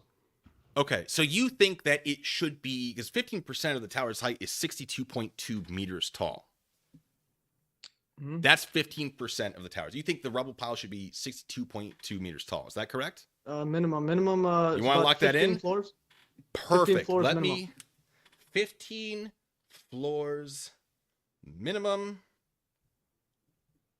which would be, what is that, 62.2 meters tall. We'll lock that number in. I appreciate you playing along. Now, once we compress the tower, we have 50.4 meters of height, except, as you brought up the bathtub, and the bathtub is not the basement, but the basement's in the bathtub. Each tower had a 21.4 meter deep basement. So if we take, and we just had Thanksgiving, so I'm going to use a cranberry sauce reference. So you take that cylinder of cranberry sauce out of the can, you shoop. What if you put it back in? We slide our cuboid back in there, then that gives us a new above ground height of 29 meters. So we have 63 by 63 by 29 meters of perfectly compressed building. That gives us an above ground volume of 63 by 63 by 29, which is 115,101 cubic meters. If it is perfectly compressed, we're not done yet. So this is an image, I want to say it's from FEMA. Fortunately, the text is a little too small for me. It's a diagram showing the areas of collapsed debris impact based on pictures, based on satellite, based on a lot of things. If you think that's wrong, I can pull up real world pictures to confirm this. But we see that there's sort of an inner circle. There we go. An inner circle here of where the most and heaviest debris fell. And we know that the debris went pretty far. A lot of stuff went into the air. Judy Wood herself says a normal building should have 10% dustification in a traditional collapse, but we're going to ignore that for now because that only makes my job easier. A pixel measurement, though, shows that the radius of that inner circle, and you're laughing because I assume you know that you're about to learn something today. We have a diameter of the inner circle of 223 square meters. So the formula, do you know the formula of calculating the area of a circle?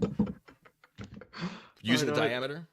It's diameter, yeah. It's pi, is it 4 pi d squared or something? Pi r squared. It is pi d squared over 4. Yeah, something like that. Yeah.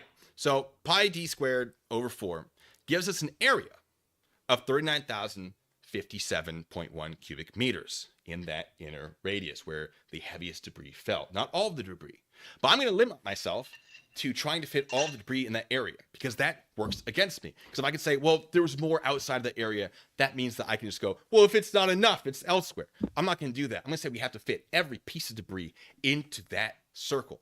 That makes my job more difficult. So if we take the above ground section of our rectangular cuboid and distribute it perfectly compressed in a disc, like a hockey puck, you're Canadian. I'm trying to make this a little more interactive for you. We would have an average height of 3 meters. That's less than a single story. That's weird, right? When we do the math of a perfectly compressed building, but now hold on a second. We know the building didn't fall as a perfect hockey puck, even though you seem to be suggesting that the ground is very flat and therefore should only be 3 meters. But if it's falling in its footprint, which we know it sort of collapsed downward. Did it collapse or did it topple? Quick question. Did it, timber and fall over, or did it collapse downwards? Are we talking about timber or the Twin Towers? The Twin Towers. Did it sort of fall over on its side, or did it collapse downwards? It turned to dust from top down. Did it topple over, or did it fall down? Yeah, it fell down into dust. It went straight down. Sure. Yeah, but okay. most of it went into the atmosphere. That is your theory. I can show I'm you. going to keep using facts. No, we've already seen your videos. All right. Now, if we assume it went straight down. Wait, interesting. If we assume that it went straight down, because that's what your answer you're giving me is straight down as opposed to, did it fall like a tree falling over? No, it did not. Now, if we had this full of sand and we poured it out, I'm not going to do that because there's a little bit of water in there. It would probably make a cone, right? So maybe that's what the debris is doing. It's making a cone. So if we use, instead of a disc, we use a cone, because that just makes more sense. Well, we should probably figure that out with an image. There we go. An image from the World Trade Centers. And we can see this is sort of, I tried to find one near the side looking in so that we'd sort of get a better idea of where ground level was. And we see they're tiny little people in this picture. And if we assume that they are 1.75 meters tall, which is the average height of a man, and we assume that they are men, because I believe most of the cleanup crew and rescue crew were, we can do a pixel measurement and show that this pile is about 14.75 meters tall, which is almost 5 times the height of our perfectly distributed hockey puck of cuboid. Now, that is still less than 62.2 meters total, but if we work with that, we try to figure out, okay, if our height is 14.75. Is this building 3? This is one of the, I believe it's one of the towers. It's either one or two. I think it's building 3, because the towers is behind this. This is that stub I showed you beforehand. Okay, so this is either 1 or 2. No, this is the building 3. Perfect. Well, we'll work with that, and I actually have something that will address Remember that. that stub I showed you? If we assume exterior that this is on the 14 point, yes, we can. So maybe that's part of the pile for one of the towers. So if we work with 14.75 as our height, and we only need 3 meters if it's perfectly distributed, but we're working with a cone here, and we're trying to do some pixel analysis so we're not just doing it looks like, because we know that that's not a great way of measuring. And we use our same radius as before. We get, and I'll pull this up here using the formula of a cone, which is V equals pi r squared height divided by 3. That's an area of 192,031 cubic meters. But we should only have 115,101 cubic meters of perfectly compressed above ground debris per tower. There's too much debris in that photo, but maybe it is the wrong building, right? Maybe I have it from a bad angle. And that, I'm glad you pointed that out, because that establishes that pictures can be used to manipulate what things look like, and you can get it wrong, right? So when you're using a picture, or if you're doing it on purpose, if it can be manipulated on purpose and you're only showing some pictures but not others, or if I'm only showing some pictures, then we might be doing some deception. That would be bad. So what if I use one of your pictures from your videos? Right here, this is from your video where you say the rubble pile is no higher than the lobby. Is this your picture? This was from the observable evidence, yeah. This is from, yes, video, it is from I the observable evidence. I but promote you the video, promoted it, and that suggests either you're promoting something you know is false, or you're promoting something that you think it is was true. So I'm going to assume that you believe what is in here, so that we don't have to assume you're being deceptive on purpose. Well, unless you're, now, you say the rubble pile is no higher than the lobby. Is that what that says? Rubble pile, no higher than the lobby. That's what that says. But again, is this a real photo? So if we assume that you used it, so no, is it a real photo or not? No, I don't know. Are you using fake photos? No, I'm just saying. Do you not know if the photos you're using are real? No, I'm saying, because you already were deceptive. You were talking about this is to point out a fact that we can't necessarily rely on what I'm presenting. No, so let's use what you're presenting. No, I'm just asking for your word. You tell me. This has been unaltered from your video. There has been no change. That's all I want. So we can assume that you believe this is is real. I'm glad you asked that. That's actually a very good question. So if the rubble pile is no higher than the lobby, let's assume that the rubble pile is as high as the lobby. Do you know what the height of the lobby is? How high is Let me pull that picture up again. I can tell you. I have it.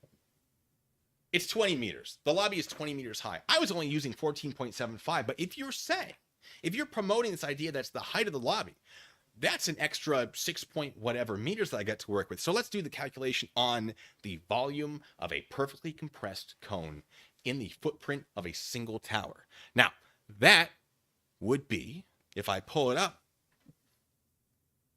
260,380 cubic meters with perfect compression, which is 142,279 cubic meters more than should be possible if the basement was filled, and 60,380 more cubic meters than would be possible if the basement went. So this picture of yours that you are using to show there's not enough rubble is actually showing that there is, at a minimum, 60,000, what was it? Did I use tons? Cubic meters, 60,000 cubic meters too much rubble if we assume perfect compression. But of course we can't assume perfect compression, but we also can't assume that our radius is the limit because it wasn't. We know that it went further than that. So we can, yes, say, well, even if the basement was untouched by anything, which it wasn't, even if that, if we account for, a little bit of space between the falling rubble, we have 60,000 cubic meters of space that we can throw in there, not accounting for the 10% of legitimate dust that Judy Wood thinks would come from a legitimate destruction of a tower,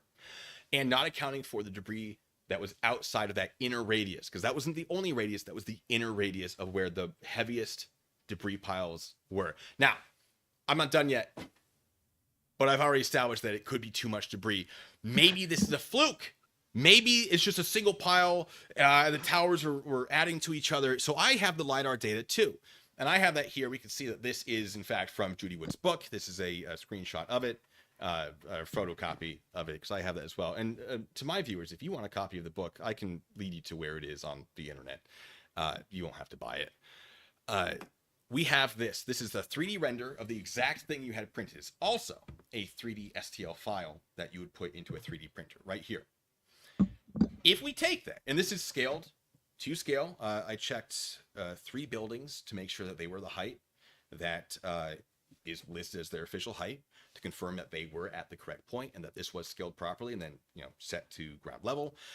If we take that red sheet that we have here behind it and we move it to 14.75, which again is less than what you thought it was, we see that there are in fact multiple piles. This isn't a single pile. We have a pile, if I move out of the way here, we have a pile here, we have a pile, and it's difficult to do backwards, we have a pile here, and is it a cone?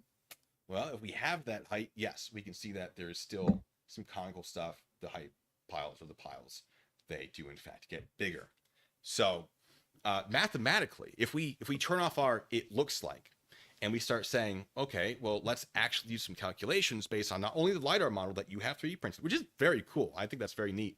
But we look at what your assumptions are, and we actually apply the math to it, which, you being a math channel who dabbles in conspiracy, kind of surprised you didn't do, but that's my personal opinion, not a presentation of fact that refutes anything that either of us has said, I would hope.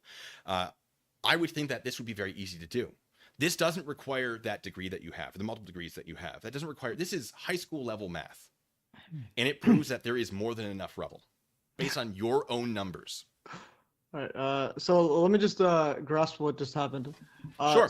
So you're saying that the 110-story building was compressed in a disc? No. Or, I'm saying that would be unreasonable. I'm saying if it was perfectly compressed into a disc, it would be 3 meters tall. But if we assume a perfectly compressed cone, which is more accurate to what we're seeing, it would be over 200,000 square meters of rubble, which is 200,000 being the limit of what we might presume based on the building materials, plus 15,000 to account for other stuff. So anyway, so what's the radius? What's the height of your perfectly condensed cone? According to you, 20 meters. So that you're was saying, the number you gave. No, I'm saying according to, what's your thingy that you're saying? So you're saying that there's a 20-meter cone that was compressed somehow. No, I'm saying that if mathematically we make that assumption and we have it perfectly compressed in a cone at the height that you say, at the radius that FEMA is saying, which doesn't account for the debris outside of the main debris field, we can perfectly compress it to that. And so at a minimum, we would have more than enough debris. Now, if we then assume, okay, well, what if the pile wasn't perfectly compressed? That gives us, not accounting for the basement, which I know you don't think debris went into, and not accounting for the debris that went outside of that radius. There's that gives anywhere. us over 60,000. I disagree, but that gives us over 60,000. If nothing went into the basement, 60,000 cubic meters of rubble, of space in the rubble, to counteract our perfect compression. Now, it obviously wasn't perfectly compressed. What I'm giving you is 20 meters a perfect compression. minimum maximum. No. I'm not saying there's perfect compression. I'm saying that if we assume perfect compression, that's how much. Obviously, there wasn't perfect compression. That gives us, without the basement, it gives us, without the basement, 60,000 cubic meters of extra space to work with. With the basement, it gives us significantly more. Okay.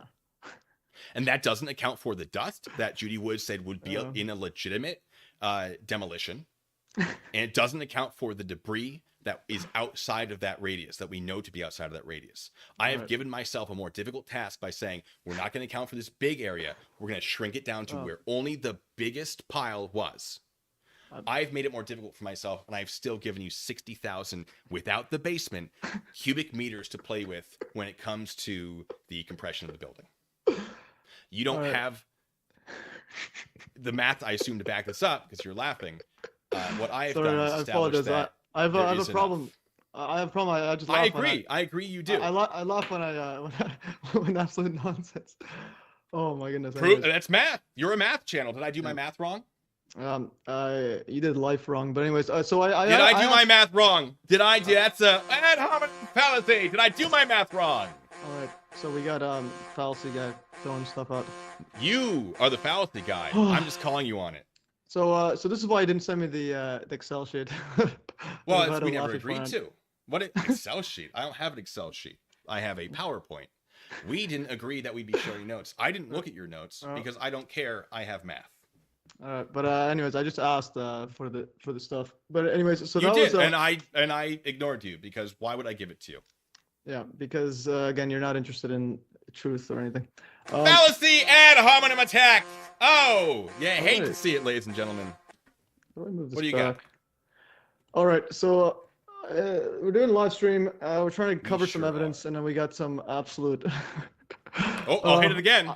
Yeah, we'll keep that for next time. But anyways, so we got. If I may, I have one more presentation. I have many more presentations to make, but I have something special for all of you to include you. And if I may, because I'm assuming you don't have anything to debunk the math, I have a little bit of a. Okay. Absolute ridiculous. Correct. Okay. And the government didn't even pay me to do that. Absolute sad. This is one of the saddest. I agree. I think it is pretty sad that you believe that a space laser, ground laser, I'm not even sure, had to dustify a building that you can account for the rubble mathematically. I think that is sad and absurd. And apologies for everyone in the audience. I thought it would be like at least have some sort of like brain cells. But anyways, I gave you an hour. Oh my goodness. I'm so sorry that the math is what broke you. A math channel. Anyways, so the math. I mean, that's counter. Anyways, so basically, I just want to I'll share my screen now to see if you're okay with sharing screen, or have you had your little. Would you like to debate the math? Is the well, math wrong? Well, can you actually go over it a bit more? Because I'm trying to wrap my head around it. So you're saying that let's say 20. We'll talk in floors. So about 3 meters would be a floor. How much? 4.1 was it? I have that actually. You're getting your floors wrong. How many? If we assume that each floor is. Well, how many floor? 1/110th of 414.5. I was like 10 feet. 3 to 4 meters in residential in WTC. In the actual towers, yeah, we can make the assumption based on the height of the building and how many floors there were, that the floor height was 4.15 meters. Yeah, but anyways, I'm only interested in just to see, not necessarily the math, just do as an exercise, because again, the entire. Well, I think the math is important. Well, no, it's not important. The entire thing. The math is very important. The math establishes you're wrong. Of course, you think the math is important. The entire presentation you're incorrect. The entire presentation was an absolute mockery of humanity. Okay, but that's another fallacy. All right, so we got. We're here to number. That's why I said put a quotation debate. Absolute weird nonsense. Yeah, usually the other side you're debating has something to debate. Unfortunately, I don't think you brought anything like that to the table. So we're here to quote debate. No, not necessarily debate. Just to actually go over stuff. So anyways, 3.7 high meter. Let's do some. 4.15. Well, we asked right now on online. It says 3.7 each floor. This is according to AI. What is the? According to the AI. See, I'm calculating it based on the height and divided by the number of floors. Well, you can ultimately, I didn't really use the number of floors because I didn't need to. No, it's going to be a bit less because the lobby is like much. I think they count the floors above the lobby. They don't count. Oh. So the lobby is actually, I think, separate. So anyways, you have to redo your math possibly. No, well, the height's the same regardless. I used height instead of floors because that just makes more sense to use the actual height in meters as opposed to calculating using floors. Yeah, because so basically, yeah. So I'm not doing the area of the base in floors because it's okay. So you just did it that way. Okay, yeah. So you had it. That's why I was wondering how. Okay, so basically you're doing 4.1 meters. Again, it's more of an exercise just to wrap my head in the absolute nonsense. Anyways, so yes, just. We won't have this again. This is absolute ridiculous. Okay, let's see. Let's see. How tall? Let's ask ChatGPT right now. I'm going to share my screen. We'll do some. We'll see. We'll do it with ChatGPT just because again, you didn't give me the stuff, so I didn't have. Well, I used your number for the height, I believe. Yeah, but I asked you to just show me the stuff, so at least we'll have something where we don't have where I'm. It was on my screen the entire time. If you look at the height of the building, your face was covering the screen, and when it's like this, your talking was covering the screen. Okay. The talking is not a visual aspect of what's happening. Well, it hurts my like brain cells listening to you. But anyways, I believe it does. Yeah, it's absolute. I will agree with you on that. Anyways, just press your fallacy button. It's. I'll press this one instead. I got buttons. All right. Yeah. So, anyways, let's continue here. Let's ask we'll try to work with ChatGPT just to entertain you. You can see my screen? Yeah. Yeah, just because wrap my head around what in the world just happened. So at least make it somewhat presentable because you don't want to look at evidence and so on. So I did the math, so I don't know who's not looking at evidence. If you would do me a favor, if you would ask ChatGPT if the towers are destroyed by directed energy weapons, that would be wonderful. So we can sort of gauge the accuracy of ChatGPT here. Anyways, we'll get to. So we're not. We already know the answer, unless I probably trained. Yeah. Okay. Well, Anyways, stop talking nonsense. Are we gonna go through ChatGPT? We'll go through some of your calculations. If you want to, sure. Let's see. No, the thing is, I'm gonna go through it. No, but I want your help in this question. Destroyed by a directed energy weapon. I think I had that before. And ChatGPT says, no, the Twin Towers were not destroyed by a directed energy weapon. The destruction of the World Trade Center buildings on September 11, 2001 was caused by the impact of two hijacked commercial planes, American Airlines Flight 11 and United Airlines Flight 175, and the subsequent fires that resulted from the crash. The intense heat from the fires weakened the steel structure of the buildings, causing them to collapse. So either you believe ChatGPT is accurate or you don't. But if you believe it's accurate, then that's what I don't have it here. But that's what ChatGPT says. And if you don't believe it's accurate, then why would you use it for math? Anyways, for conspiracy stuff, they just repeats mainstream typically. But you can train it to make it say you could train it to tell the evidence.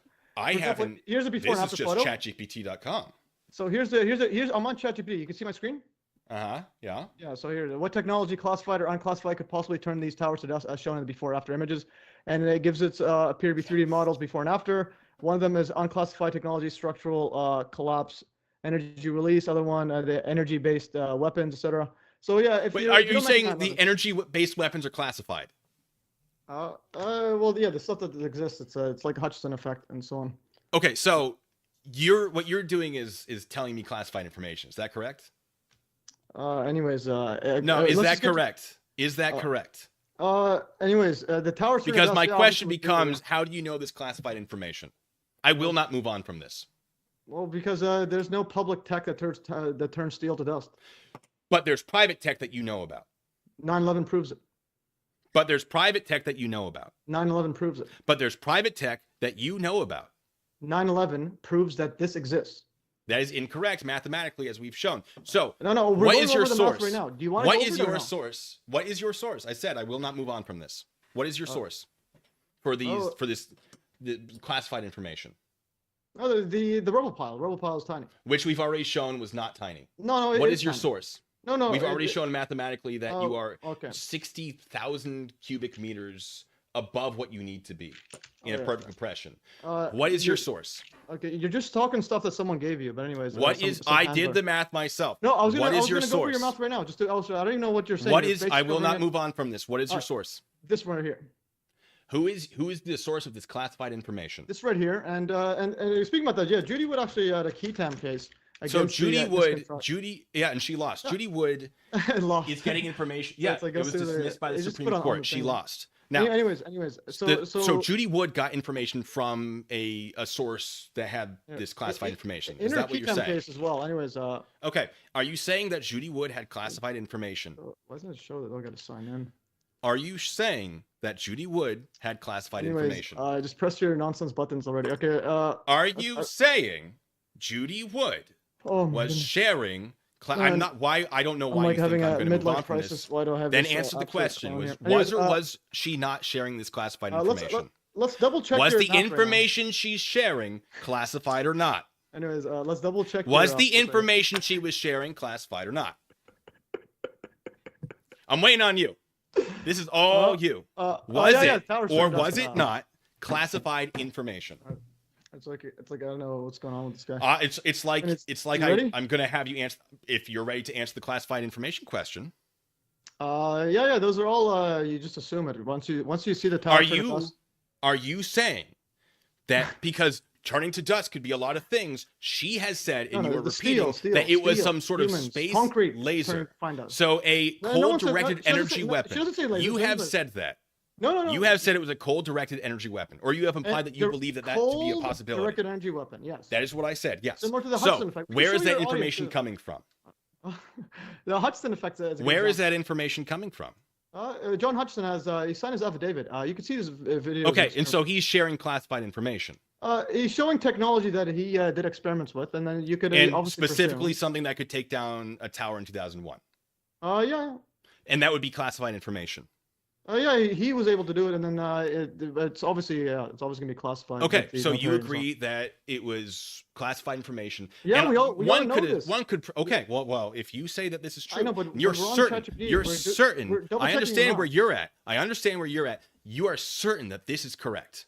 You seem very sure. Yeah, okay. That's obvious. And one might assume that if this information got out, it would be pretty devastating to the American government, right? Am I AI? Is all of this a hologram? Now, bear with me. I'm going somewhere. Anyways, I've walked through one in a tour. Anyone can if you're in Washington, D.C. Did you sacrifice any babies?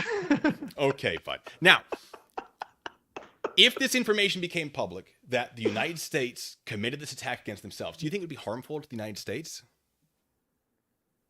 Anyways, yeah. So governments don't. Do you believe it would be harmful to the United States if that information got out? It's to the world. The governments don't exist. It would be harmful to the world, of which the United States is a part. We'll count that as a yes. No. World... Do you know what 18 USC 793 is?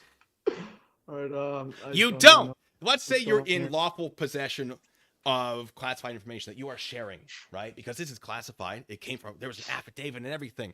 Well, American law, I know, we'll get there. I know your counter argument says whoever lawfully having possession of, access to, control over, or being entrusted with any document, writing, code book, signal book, sketch, photograph, photographic negative, blueprint, plan, map, model, instrument, appliance, or note relating to the national defense, or information relating to the national defense, which information the possessor has reason to believe could be used to the injury of the United States or to the advantage of any foreign nation, willfully communicates, delivers, transmits, or causes to be communicated, delivered or transmitted or attempts to communicate, delivered, transmitted, or caused to be communicated, delivered or transmitted the same to any person not entitled to receive it. So, for example, probably your entire audience, or willfully retains the same and fails to deliver it on demand to the officer or employee of the United States entitled to receive it. Or if you're, conspiring to share this information, shall be punished or shall be fined under this title or imprisoned not more than 10 years or both. And I assume your counter argument is going to be, well, I'm in Canada. American federal law does not apply. Would you agree with that? Sorry, does American federal law apply to you? I believe. I was typing other stuff. Anyways, so you're saying American federal law apply to you? I don't know, and I literally don't care. Well, it doesn't, because you're in Canada. This is American law, except the US And Canada, they have the extradition treaty with a 1988 amendment, which says extradition shall be granted for conduct which constitutes an offense punishable by the laws of both contracting parties by imprisonment or other form of detention for a term exceeding 1 year or any greater punishment. Now, we've already established under American law it's 10 years. Under Canadian law, though, if you look at the Foreign Interference and Security of Information Act, every person commits an offense who, intentionally without lawful authority, communicates to a foreign entity, which would be, I'm a foreign entity. I'm an entity who is foreign from you. Information that the government of Canada or of a province is taking measures to safeguard if the person believes or is reckless as to whether the information that the government of Canada or of a province is taking measures to safeguard. Now, or harms Canadian interests as a result. Now, this is if what you're talking about is Canadian. If there's an equivalent law in Canada that has a punishment of more than 1 year, in both Canada and the United States, which there is, you can be extradited and charged. Now, under Canadian law, it's actually life imprisonment up to. So that would be a problem for you. So, are you sharing classified information or not, and how sure are you? This one? How sure are you? Yeah, I'm pretty sure it's classified info. You're pretty. So you're committing an extraditable federal offense. Well, we live in a mafia, like a mob runs the world, so whatever. I'm sure have that opinion. So what you're saying is you have committed a federal offense by doing this. Now, has anyone ever tried? I mean, if you're paying attention, the government murders its own people. The laws don't exist anymore. That's irrelevant. That is a red herring fallacy. Wait. Government murdering its own people. The Constitution doesn't apply. The laws don't apply. Red herring fallacy. That's not what I'm addressing. No, but the government. Whether or not that occurs. Does that change the fact that you could be extradited for this statute or for violating this statute? Oh, what do you mean? But whatever laws are irrelevant. They're irrelevant. Why would they be irrelevant if you're violating them? The government murders its own people. It's like that doesn't make laws irrelevant if it can be applied to you. No, you being murdered does not mean you are not committing a crime. That's a red herring fallacy. That's not how it works. That is absolutely how it works. No, it's not. You being murdered by the government and you committing a crime that can be prosecuted by the government. People, right? Two separate things. And then they extradite I don't care. And put you in prison. That's just the government doing what the government does. If you're in prison, are you murdered? No, or they murdered. You're still alive. No, but I'm saying the government murdered 9/11. Does a statute exist that would allow them to extradite you? Yes. Does a statute exist that would allow you to be charged under American law? Yes. Yeah, my defense is the government killed its own people. Okay. And hopefully it gets public. And even Judy Wood couldn't prove that, and you're citing her information. So why would obvious, you do better? It's obvious. We're going to double check your mouth. Yeah, well, the math is obvious. Should we double check it right now? You didn't let me. You didn't send me beforehand. I just wanted to establish that, well, you're still kicking around. Nobody's murdered you, which you seem to think is going to happen if the government comes after you. But I'm saying it doesn't matter. And this isn't a great argument, but if you're so certain, it's like the reason you're pulling this whole. I hope you enjoy your vacation to America. It's like I was there actually a few weeks ago. Actually, yeah, 2 weeks ago. They must have missed you. All right, it's like unless this isn't classified information, real this is a made up thing. Yeah, I'm fake. You're right. You got me. I'm AI. Technology is crazy. The government is. It's like really bad AI. Yeah. Like ChatGPT when it first came out, it was giving all the math answers wrong. Anyways, Oh, so ChatGPT does math wrong. That's good to know. Wonderful. All right, so but it's pretty accurate now. It's pretty good. I use it for a lot of physics stuff. Okay, so I bet, but not to determine whether or not the tower is destroyed by a directed energy weapon, because they will say that you are wrong. Go on. All right, well, so go to Wikipedia, go get your news from whatever there. Anyways, so what we'll do is I will basically take your words as well. We'll ask it, and in each step, let me know if it's right or wrong. Like, okay, so we'll go compress the 110 floor north tower of north tower, the WTC North Tower of in New York. So it can figure out how to compress this, but it can't tell you that it wasn't a direct energy weapon. Can we trust that? No, I'm just double checking your math. Okay. Well, if you want to double check my math, do the calculations. I gave. No, I know, but you didn't give me a chance to go over them because you didn't send me the stuff. So now we're doing it ChatGPT quickly. Well, it doesn't seem like it mattered at all that if I had given it to you or not, because. No, but I just want to double check as an exercise to see how. Sure.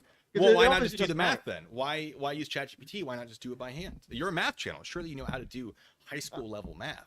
Yeah, we can double check right here. It'd be quicker. It'd be interesting because we could ask it many different questions. So compress. Sure. And if we do the actual math, we get the answers. Compress the 110 floor WTC North Tower that weighed 500,000 tons into an equivalent disc and cone, and then you removing all the air. Yes, if you perfectly press it into adjust its building materials. Okay, and give me the dimensions of each. Let's just see what happens. Okay. Okay, so mass, density, and then we'll just see it in meters, just to, because the thing is we could change the units and so on just to make it seem like, and then something we can grasp. Let's see what this says. All right, yeah, so this saves a lot of time. Volume, it's gonna be quite interesting.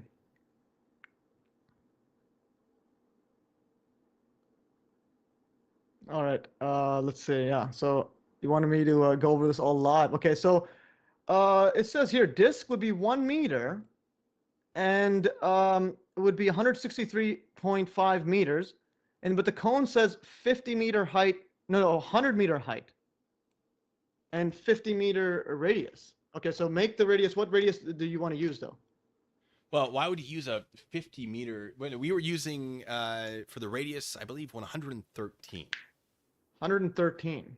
If I yes, because the pixel analysis of the inner circle, not the full debris circle, but the inner circle of the majority of the debris, not all of it, was 223.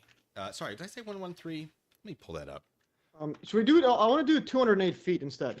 Make the radius. Well, that's just so we can have. No, you said 600 was the radius earlier.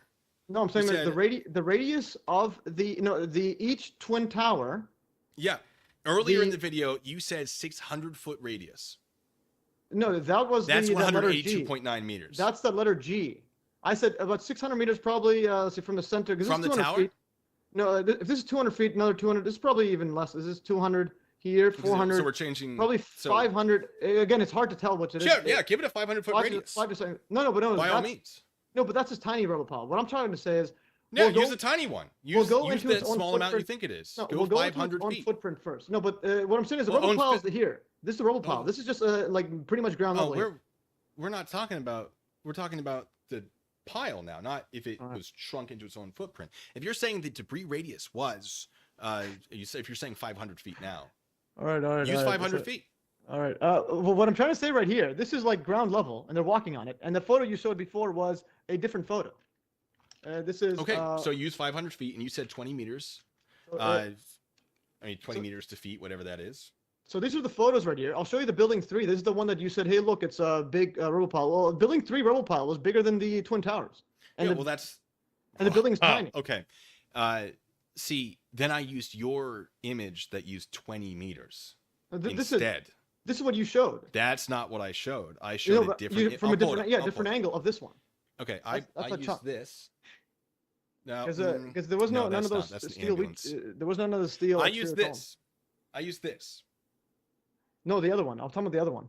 Yeah, and this said 20 meters, so I ended up using that instead because that was your number, not mine. So this one here, you have most of it is at ground level, and you have like a tiny piece there where survivors were, literally at that rubble pile, which is less than a lobby. Do you think that maybe when the rubble pile fell? Excuse me, let me get my stuff together. When the rubble pile fell, do you think the people rescuing were phasing through the rubble, or do you think they were walking on top of it? The ones were able to walk after, some of them. Most of the ones, 16 survivors. So the rescue teams, they walked on top of the rubble, right? Because they weren't phasing through it. They're not X-Men. I'll have to look if they actually phased through, but they were able to walk. The survivors were able to walk out afterward, after being rescued. I'm not talking about whether or not they were able to get out. I'm talking about the rubble pile and how big it was. Yeah. Now I know they didn't phase out through. It was tiny.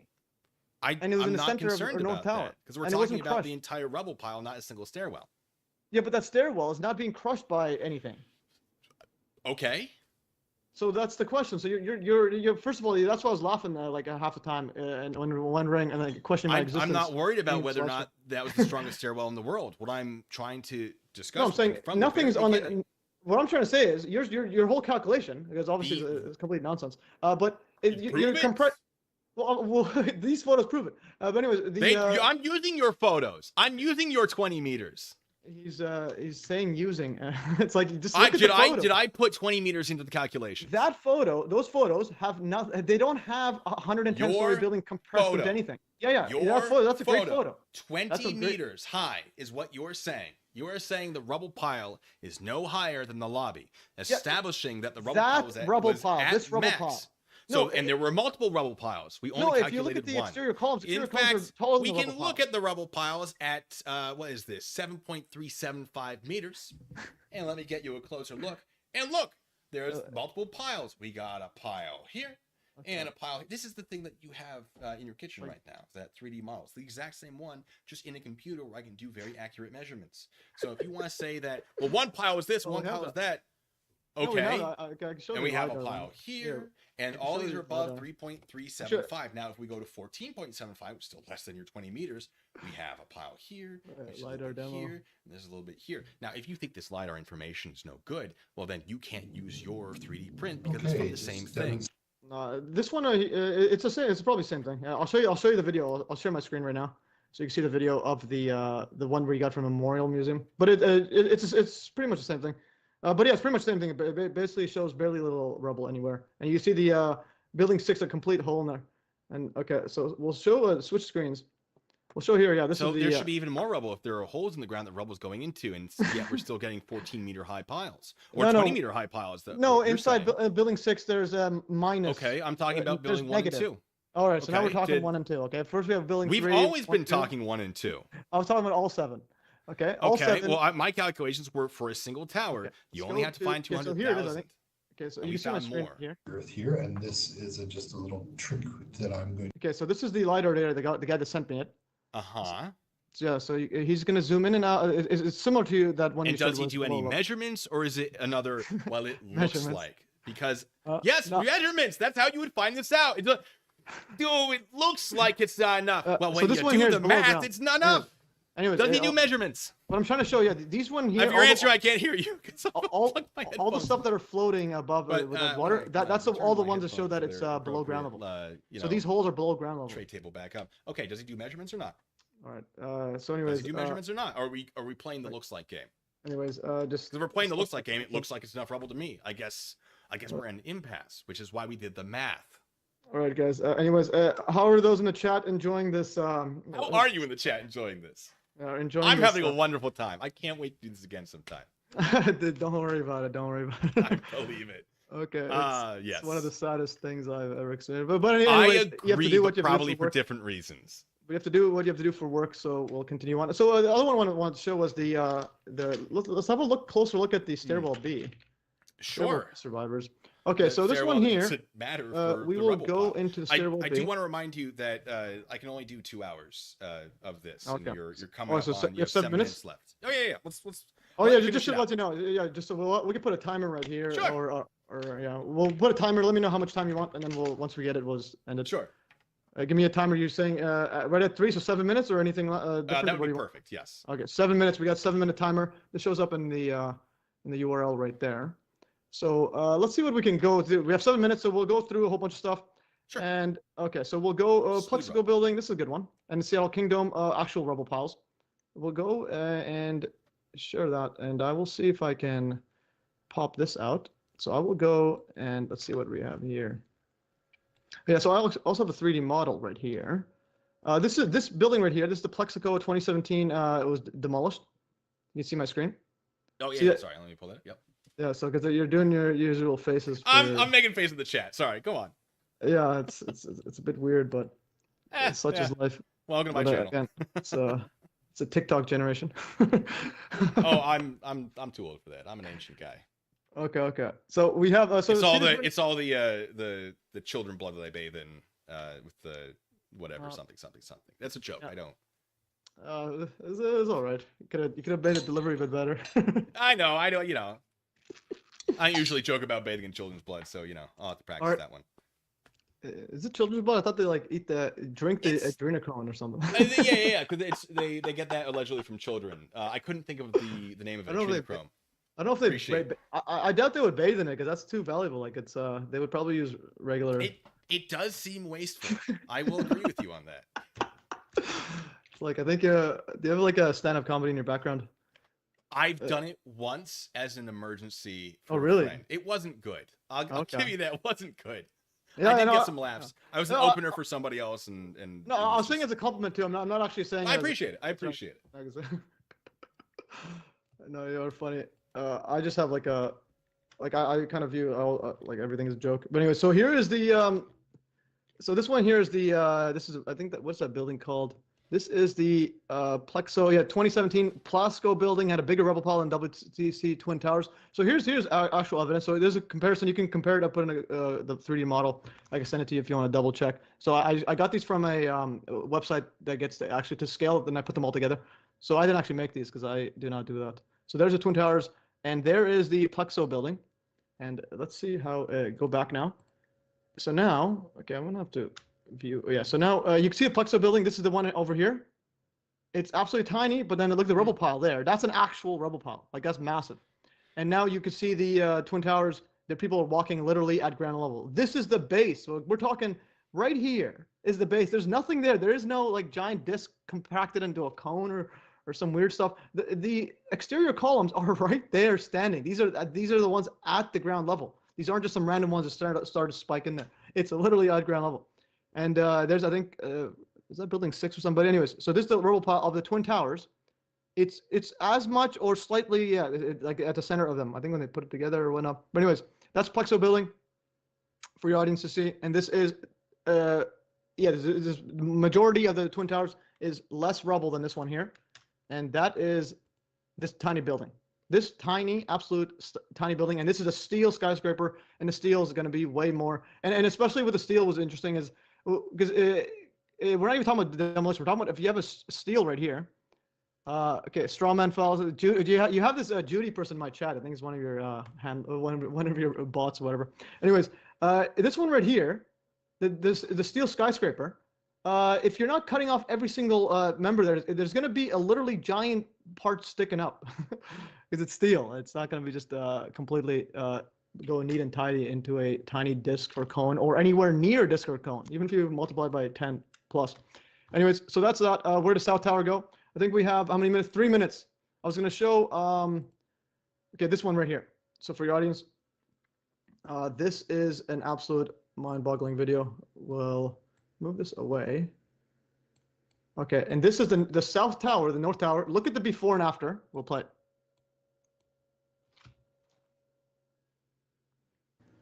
This is 2/3 of the WTC2 South Tower height, a building that weighed 500,000 tons.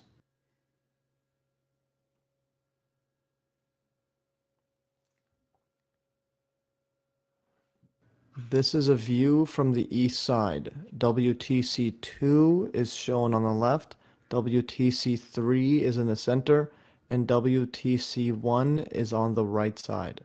Notice the east wall of WTC2.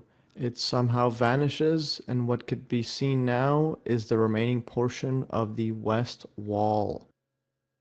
WTC3 has also vanished. It was a 22-story building, and its destruction is barely talked about by mainstream media or mainstream alt media alike. WFC2, or the World Financial Center 2, is now visible behind the debris. Yeah, and there it is. You can see that before and after. The debris of WTC2 is visible. It is barely above ground level. Where did this once 500,000 ton building go? All right, and then I think it's it. And then one last video. It's gonna be a short one, and then we'll just end it. I'll give you one more. Yeah, I'll just pause this one. It's gonna be. I just pause that. Okay, one more, and this one is gonna be the cables. This one cables. This one is. Let's see if I could pull it up. Does he have a Rumble link or anything? Okay, this one here. This is a building. So building 6. Remember that tiny building? So this one right here. Building 6. This tiny one. Show my screen. This tiny one right here. This is building 6 right here. This tiny one. the cleanup crew had to demolish it with cables because they were worried it's gonna damage the slurry wall if they actually demolished it. Or let's see.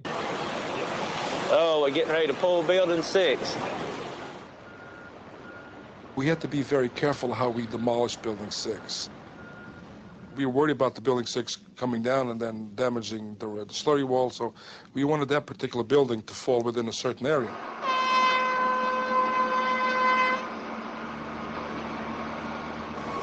Well, we've got the cables attached in 4 different locations going up, and they'll be pulling the building to the north.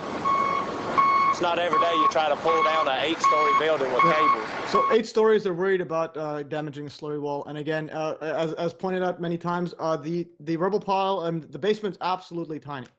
70 feet to ground to bedrock, and it was barely damaged, and so on. That was account for my calculations. It was not barely damaged. It was barely damaged. Do you want me to play the video? We're Okay. at the end point. We do it again. We talk about the damage to the bathtub. All right, a talking point. Yeah, I don't think that's gonna happen. But anyways, it was somewhat fun having you on there. I thoroughly enjoyed myself, and I appreciate you letting me do this.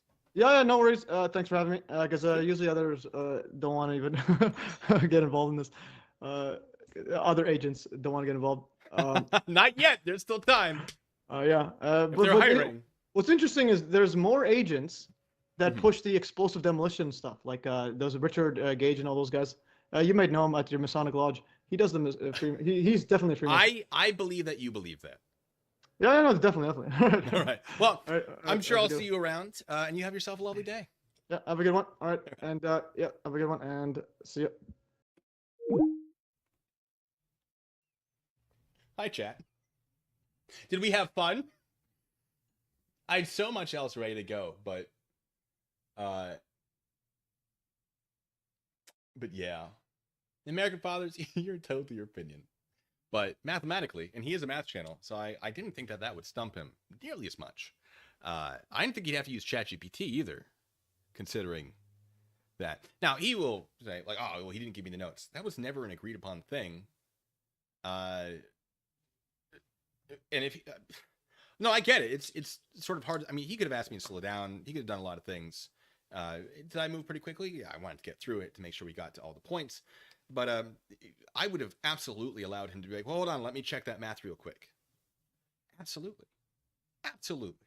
And he can, and all of you, all of you, I did manage to stop you guys on a couple of those.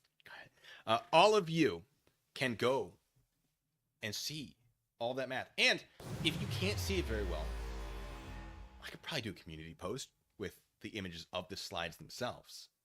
Now, we did have, which one of you did the incredibly generous $100 donation? You guys, thank you so much, first of all. Also, shame on you for making, I had to get through that while you're playing music in my ears and flashing lights at me. It was a good time. Oh, I didn't even get to use the intense button. Alas, next time. There's another debate on the 14th with one of his associates. Maybe it will happen after this. He doesn't seem to want to do this again, so maybe his associate will not want it either. There's Cethale. Yes, Cethale. I disabled the train of truth because that might have been too much for me to deal with, while also keeping my notes. Not too many notes, honestly. I wanted him to say some numbers of what he believed so that we could plug that into the calculations. His radius of the building was a lot more than my radius of the debris. It was the whole thing. His numbers were higher than mine.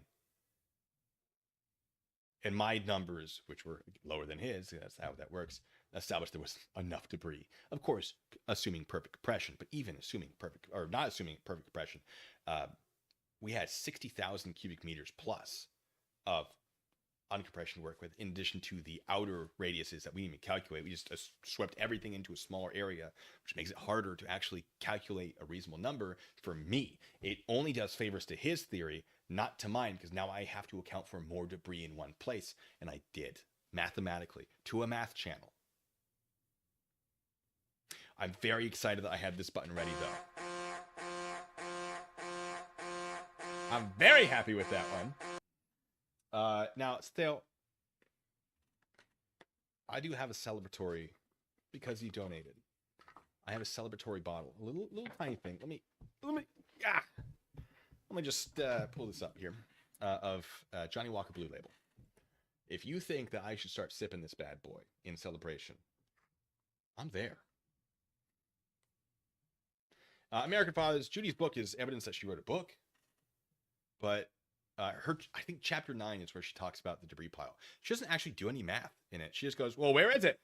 Where is it? And it's on the ground, Judy. And I've mathematically calculated that it's entirely possible that all of it is accounted for there.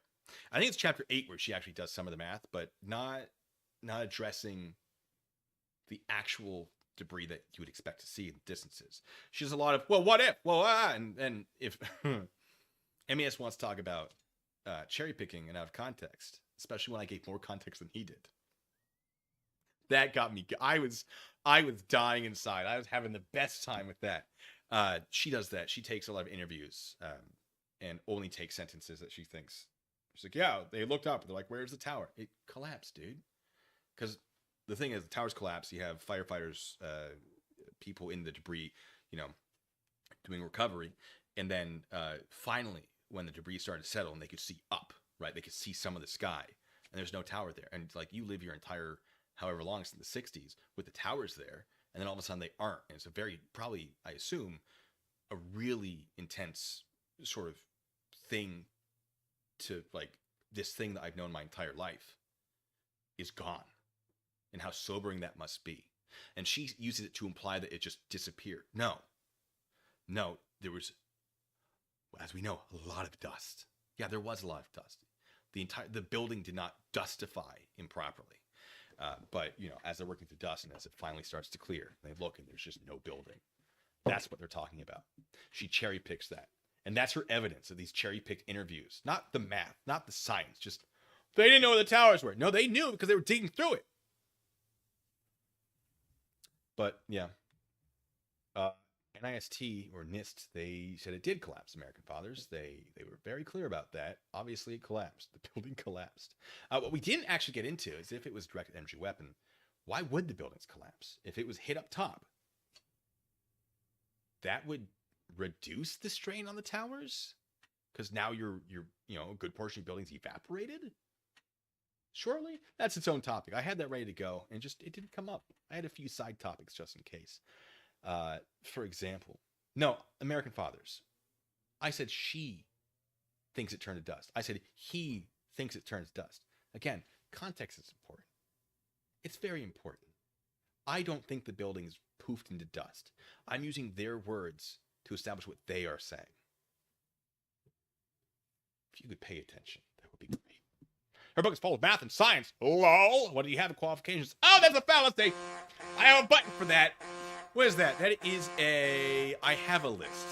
I came prepared. That's an appeal. Sorry, that's an appeal to accomplishments fallacy. If my math is wrong, prove the math wrong. 1,000 collegiate degrees does not change the fact that the calculation for the volume of a cone is what it is. And he's a math channel. He has what he thinks are relevant degrees. And he decided it was too close to the real truth. It was too close to bunking him to him. I assume. That's me committing a fallacy. I'm sorry. I've committed a fallacy there. I'm assuming his thoughts. That would be improper. I can't read his mind yet. When I join the Freemasons, maybe they'll teach me how to do that. I got buttons out qualifications. Then do the math. Prove me wrong. Funny how I wouldn't debate the seismic evidence. Well, that was a different topic. See, MES said, appreciate it, touche, said, we only need to talk about one topic. He could have picked seismic. I gave him 3. I was like, because of time, let's only stick to 3. It took us 2 hours to get through 1. So that's why I said pick 3. He said, I'm only going to pick 1.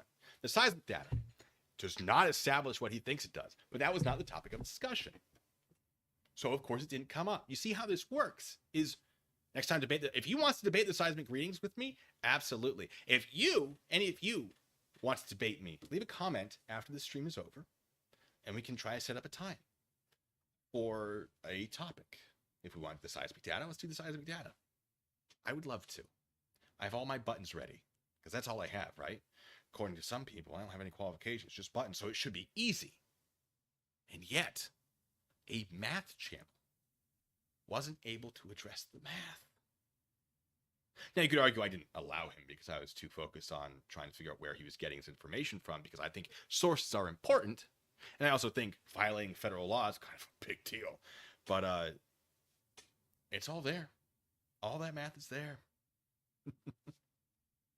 What do you get when you mix American literature and alcohol? Tequila Mockingbird. Okay, Levin. Okay. Do they even have seismic sensors to the East Coast? I thought that was a California thing. They do, actually, yes.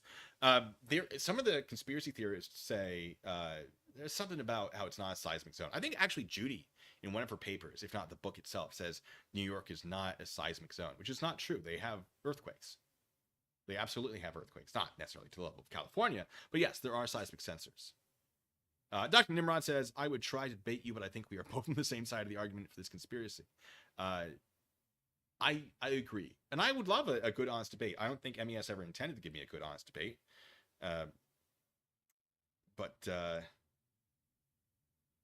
Yeah. Go over the box if I want. Oh, I don't have it here. But I do. Sorry, did Sateo think that I should take a little celebratory sip?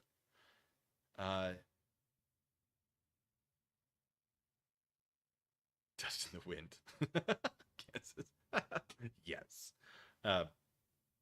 Also, Mark has a good point, and we never got into this, and it could have happened. It says, if such a weapon existed, why was the Special Forces team required to take out bin Laden? That's a good question, unless, of course, the United States used it and can never use it again, because if people find out that it exists, then they can tie it back to 9/11. That might be the theory, at which point, why would you waste your super weapon and not just use a plane? Why would you need the giant laser that doesn't exist? Isn't that interesting? That's so crazy. So I'm looking for Stathale.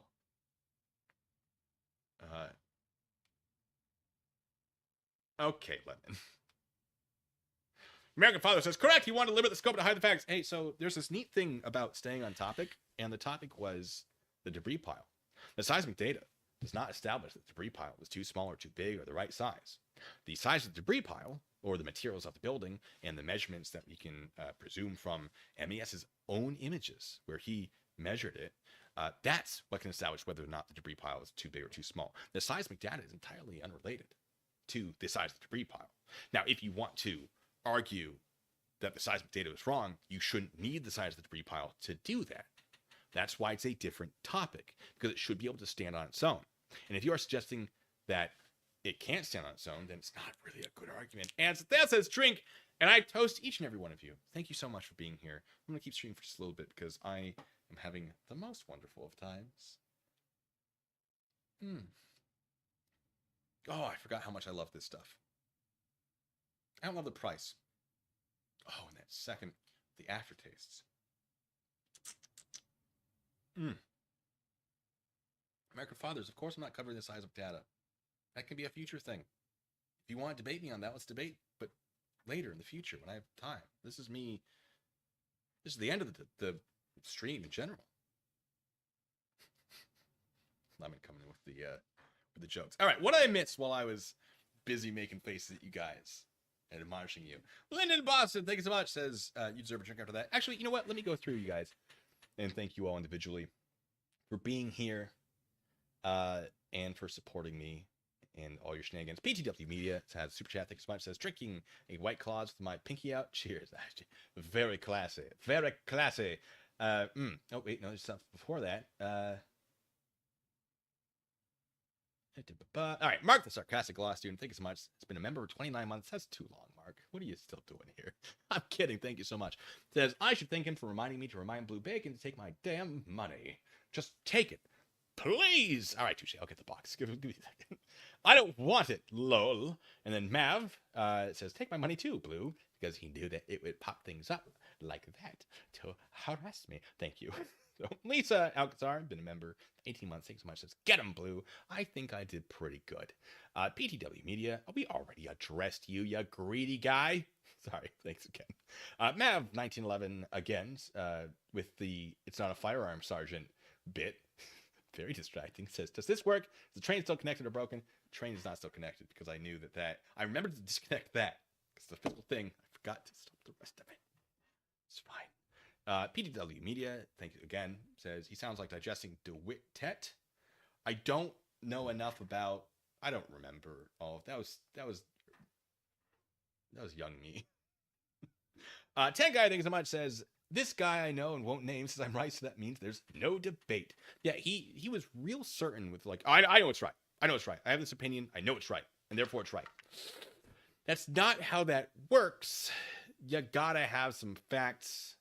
And I have some concerns about, when was the photo taken? Where was the photo taken? I actually have some evidence that he is manipulating some photographs to try to make arguments that never even came up.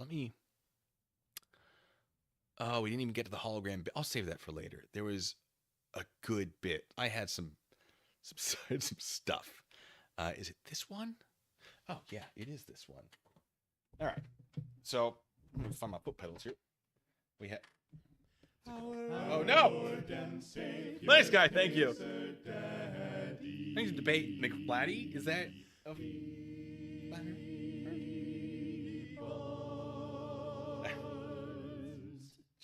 Thank you. All right, so we have two images. On the top one, in that circle, we see that there is no building overlap in the photo, but there is building overlap in the bottom one, where, the top one, there's a road. Let me give you the view, not that one, this one. Get out of the way. So you can see a little bit of road here, but there's not there. These are two different angles this was taken at. That's how we know, because that building survives, that chunk of the building anyway. So we know that, where this is, more or less. We know that the angle is not the same. This top one was probably more of a top-down view than the other one, which would account for why there's no building overlap. But in the image, this is from MES, one of his videos. What he does is he changed the opacity of one of the images, so he's overlaid them over each other to be like, look, see, in the same photo, it's not the same photo. We have a line here. I'll give you the close-up view. There we go. Well, the view without me. There's that orange line on the side. That's the edge of the image. You can see that it's been warped to hide the fact that these are not from the same angle. So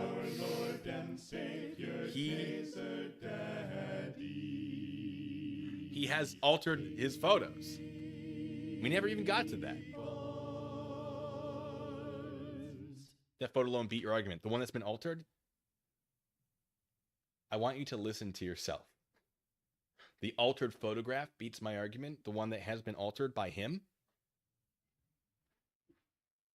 Wow. Except the photographs he used and put numbers to, we mathematically proved was enough rubble.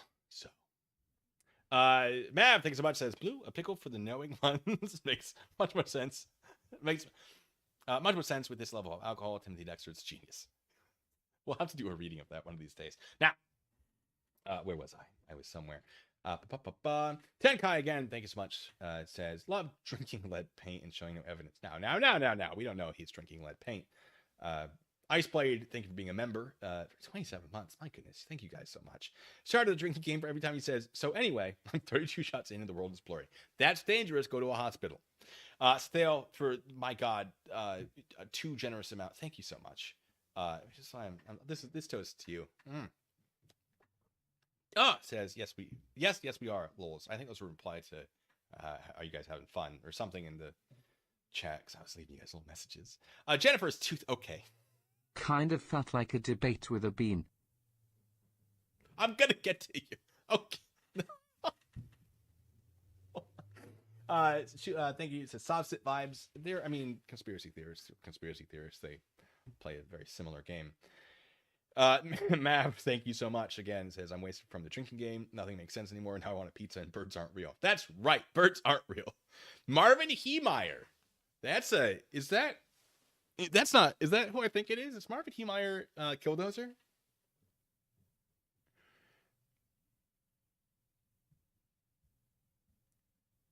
Yeah, that's Killdozer. I can hear his silverware and dishes. Classy. Now listen. His environment, just because I've set this up,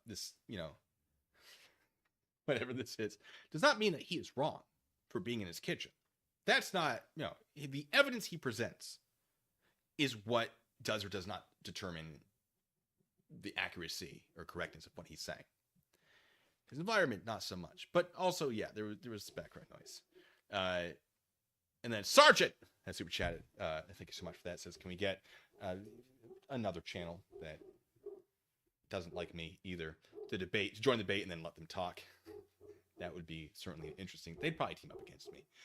Cameo Stark, thanks so much. Says, I miss you so much, Blue. I'm crying. This man needs to apologize to every single tree he walks in. I assume because wasted oxygen. Now, again, I believe he is wrong. I provided evidence to support that belief. You guys get to make a decision on who did better. But I'm pretty happy with how I did. Dick's, okay, I'm not going to read that name. Thanks so much, says, why mess with GPT and get the BOM from the original build of the structure? The blueprints, is that? I mean, that's the thing, is I didn't use ChatGPT. I did the math manually. I got the information from the best sources. Like, I don't have the sources up, unfortunately. If you find better sources, please. But we had so much wiggle room. I feel I didn't. It's only accurate to in my calculations the nearest tenth, because if I'm estimating an extra 15,000, which again only hurts me by having to prove more rubble, I didn't feel the need to get to quantum levels of accuracy. And then same person, thank you again, says foreigners claim to be 9/11 experts. And again, being a foreigner does not mean that my math is correct or not. It doesn't mean that, because I wasn't at grounds. I remember seeing it on TV. I was not there. I don't think being there would have mattered, because what am I going to start, excuse me, emergency services, I got to get my tape measure out. My 20-meter tall tape measure what? No. So, I mean, he has access to the same data I do, presumably. And Great Leader, thank you so much, says he forgot the Twin Towers had a 10+ foot garage. Or 10+ floor, that's on me, I'm sorry. Yeah, it had a 70 meter, is that right? I think it was 6 floors of usable garage, 6 to 7. And then there was also the bathtub, and the bathtub did get damaged. It didn't fail. It came close. But a bathtub, I'll explain the bathtub. So when World Trade Center complex, there are 7 buildings, which is why he's talking about building 6, building 7, whatever. 7 also collapsed. 6 was, I think, later demolished because it sustained quite a bit of damage from debris, shockingly, falling from 400 meters in the air. And I use meters just because it's what, and I don't know why I use meters.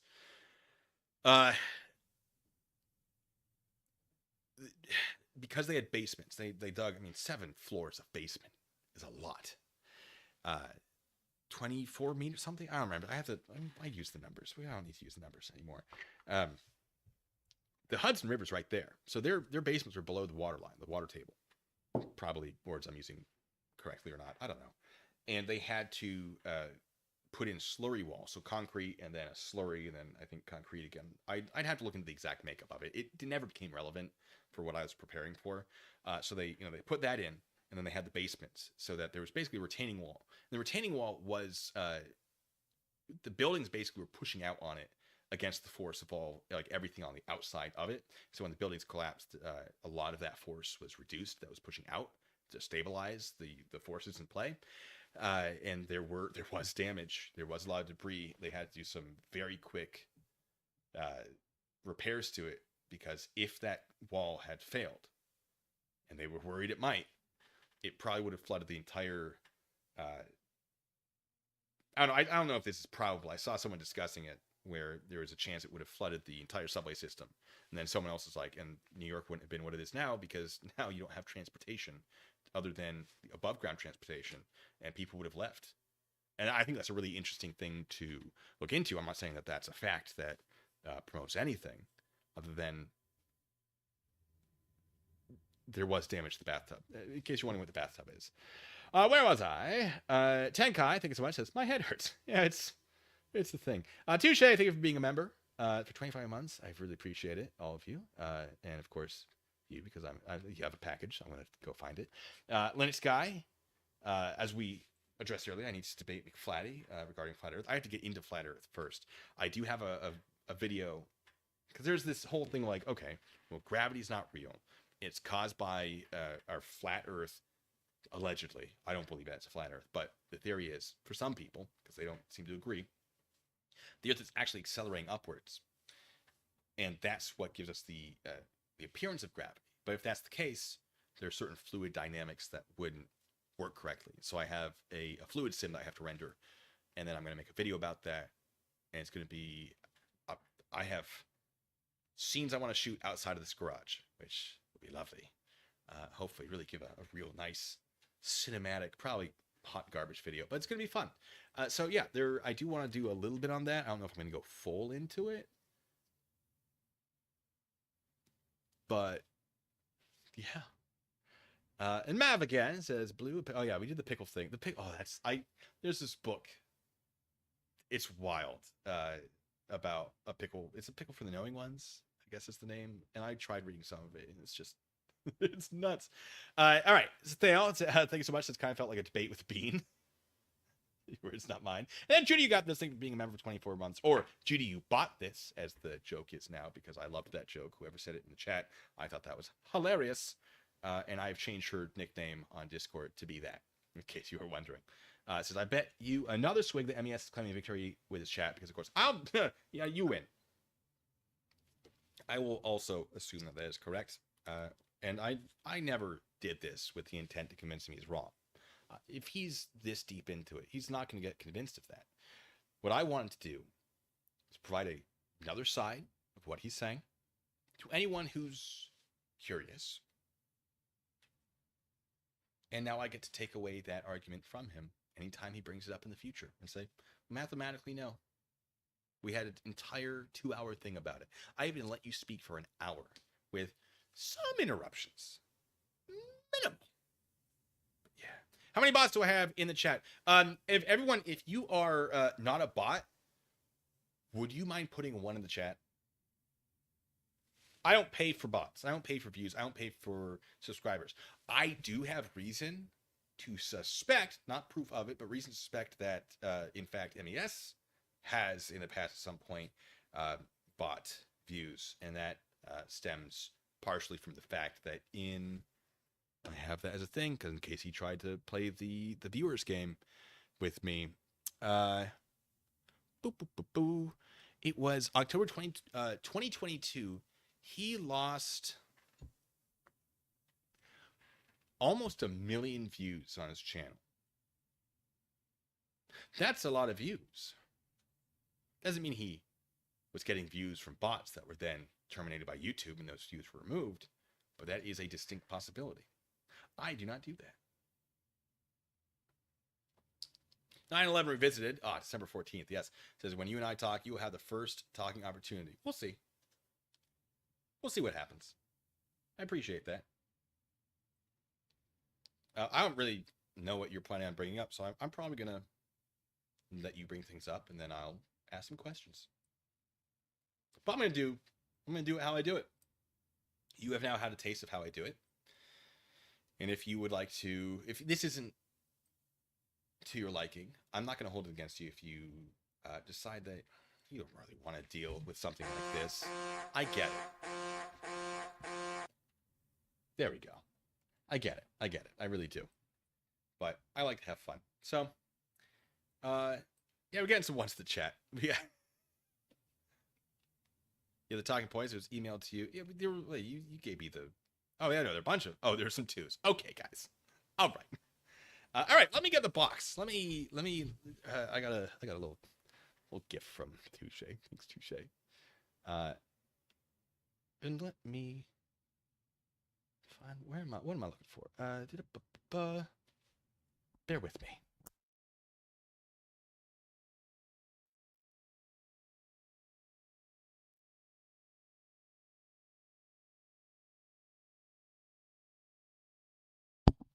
What is hold on a second.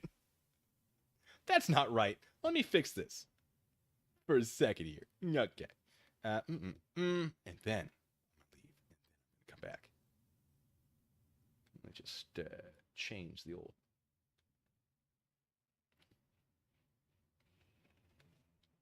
Give it the old burb. And oh, I'm breaking everything. There we go.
And I am. Wait for it. Where is the button? Back. Nope. Back. Alas, what I miss? What I miss? BRB equals blue researched bacon. Right, the small. Oh, there. Okay, 9/11 Revisited said, Blue Bacon per the email. Hi, Blue. Then let's discuss the evidence pertaining to the towers, the 9/11 orifice, the 9/11 truth suppression timeline. Yeah, I see. I don't know what any of that means. I can't wait for you to explain it to me. Now, I'm opening the box. You guys remember my Jeremy DeWitt music video where I, the legal bayonet? That's this guy right here. We're just gonna open the box with it. I keep it around, of course I do. 100. Were you here the entire time? Hi, how's it going? Someone mentioned you, I think. I don't know if it was because you were here.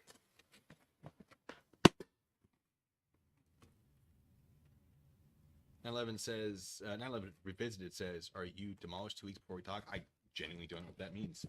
Presents wrapped. Woo! All right, small one first. You my employee, Judy? Should I have been paying you this entire time? I'm so sorry. Jeremy, I think he's still in jail. He has his habit. All right, small one first. Also, thank you so much. This comes from Touche, who is incredibly generous donated to the channel. Socks! I love socks. I have some very silly socks.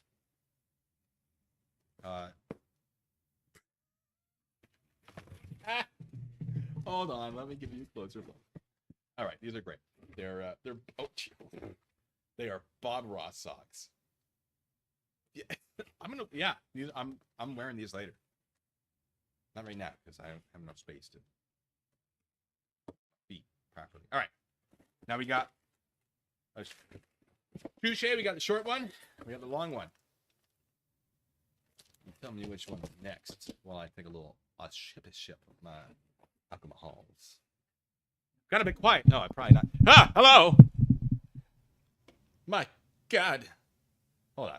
There. All right. Yeah. Sorry. Short one first. All right. Now, Judy. Now.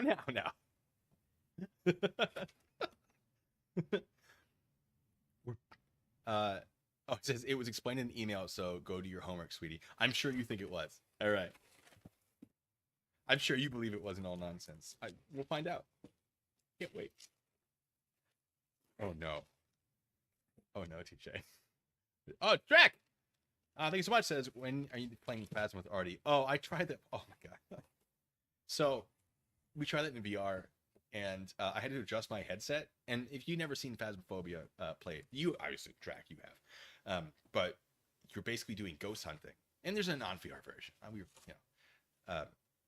You're ghost hunting, and then you die, right? Sometimes, if you play it like I do, which is poorly.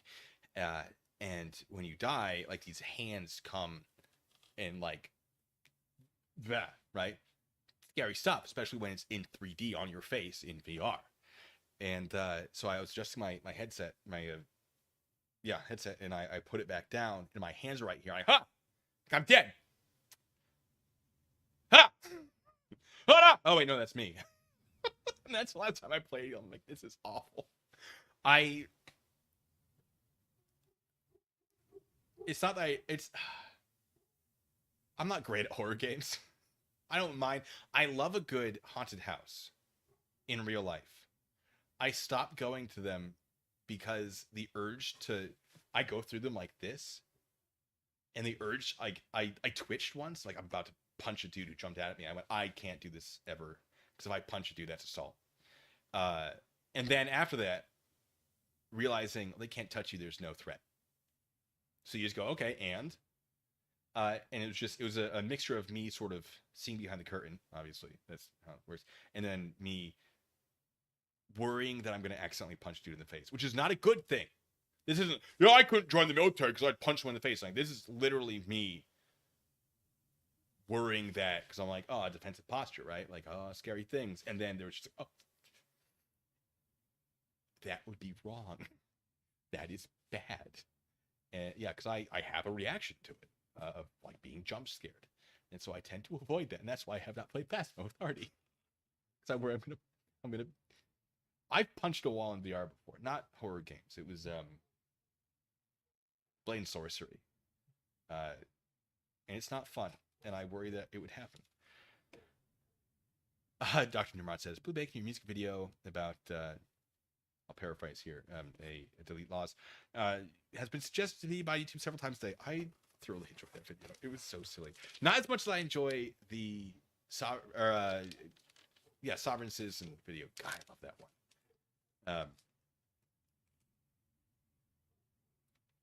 What did the poll?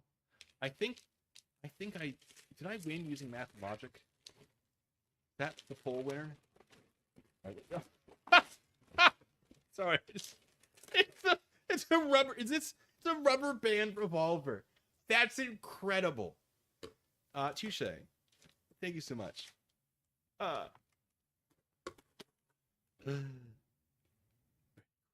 Okay, Levin, you with the jokes. All right. Yeah, Drax's VR is crazy. People play it normal. See, that feels more reasonable. Also, the VR setup is it's a little tricky. I think it's designed around the HTC Vive, and I'm used to the Valve Index. So the Vive, you click the handles to pick things up, oftentimes, whereas the Index, it's more natural, and it's hard to get used to. I'm bragging. I'm sorry. Yes, I have a nicer.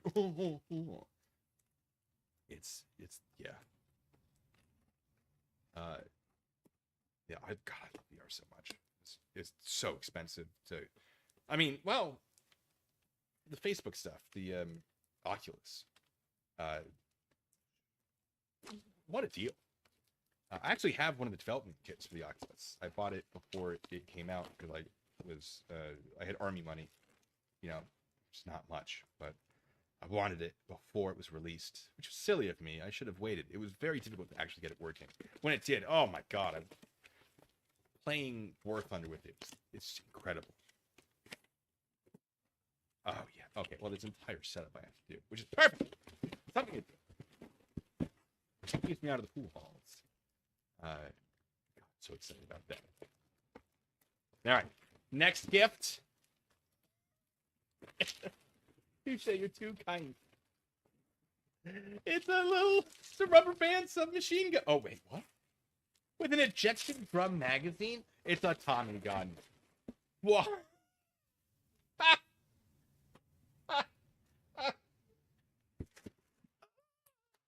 I'm so excited.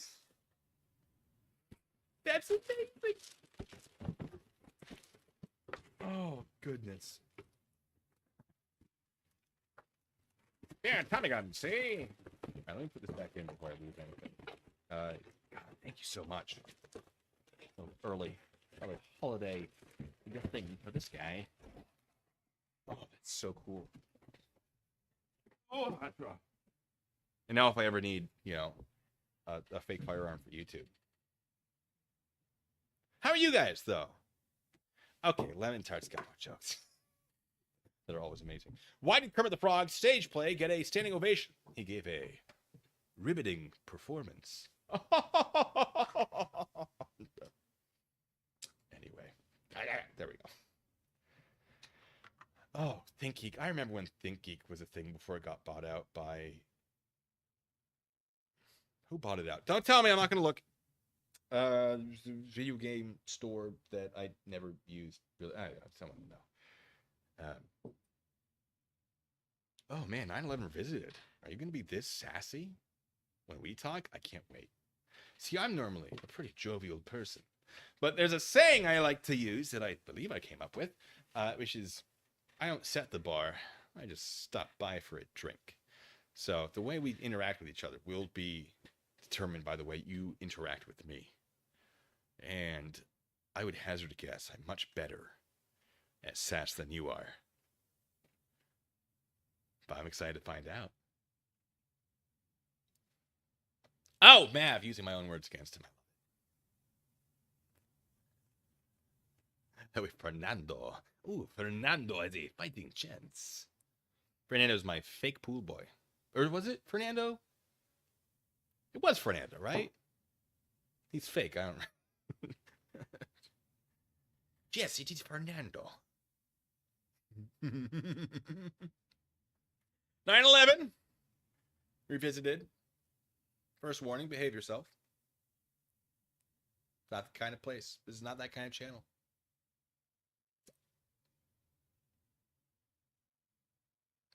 Judy, if you haven't already, I'll give him one more. One more!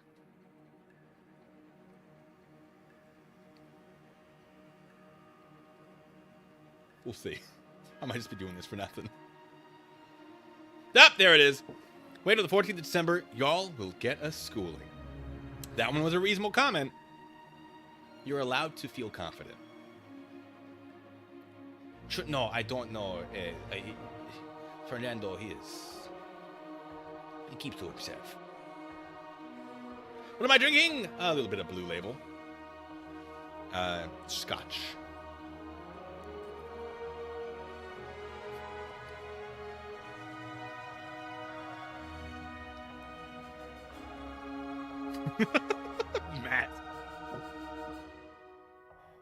Matt says, I wonder if 9/11 Revisited also believes that aeroplanes in the night sky are like shooting stars. All right, 9/11, and that's it for you. There's your 1 minute. Bye. Mav excelled at airborne school. I believe it would be more accurate to call it air to ground school. You're not being born in the air. You're going from the... It's fine. It's fine. What do you know? This is... it's not apple juice. It's not. Apple juice is entirely different. Why does it look... Oh, it's probably because I have my green screen doing weird things. Or the lighting might be doing it. Oh no! Jeremy DeWitt's motorcycle helmet, thank you so much, says, I miss my JT. And my chat is saying, let's celebrate your first super on a live stream. This one's to you, bud. Heck yeah. Also, Matt, was it, hold on. Matt G, not other Matt. I was told that I should use you to warm up because you've dealt with a lot of flat earthers. Not that I'm saying MES is a flat earther, but there are similarities in some of the ways they argue. For example, anything that contradicted anything Matt was saying, even if it was true, was met with derision, which is why I prepared a fallacy button, which was a lot of fun. There we go. And there we go. And there we go. All right. But, blue minus green equals apple. No. Brown liquid that you can't see the label of equals apple juice. In fact, at one point, I don't know if it's still up, I had a special apple juice drinking cup on my store. If it's not there, I love that cup. It's so fun. I enjoyed designing it. By the way, in case you're wondering about my store, all those designs are done by me, and the music that you hear, that we just heard, and this one that we know and love, it's classic, also written by me. I have fun hobbies. Oh, P. Barnes too. I believe 9/11 Visited is no longer present or capable of commenting because they couldn't behave themselves, and that's just how it works. We don't need to resort to insults in order to have a discussion. Did we enjoy me bringing this bad boy back though? Because I mean, it doesn't get much use unless I'm having a debate, which I don't do often because it's work. These debates, I get all riled up. Get out the goggles from last year's gift. You need to trip out of the stream. Don't forget the physical ball. Oh, I have that. Usually it's right there. It is not right now. I'll have to bring that out in the future, for sure. Matt says I could give you names of other YouTubers that could talk to. You could talk to the deal with Flat Earthers. I might dabble. I might dabble in that. Nothing too. I mean, because it's been done so much. What am I going to really add to it? But there are a couple things I think I could add that would be fun. I mean, that is a solid joke. I saw that earlier. How did we feel? I'm probably going to end this soon because I got stuff I do, in fact, need to do. How do we feel about the legal side of it, where if he's actually sharing classified information, he could be extradited from Canada and face up to 10 years in prison? How did we feel about that? Did we enjoy that section? I was very excited. That idea, I want to say it was Mark's idea. I saw a comment that he left that was like, why do you know, or why are you revealing classified information then? I was like, oh, I can work with that. So credit, I believe, to Mark.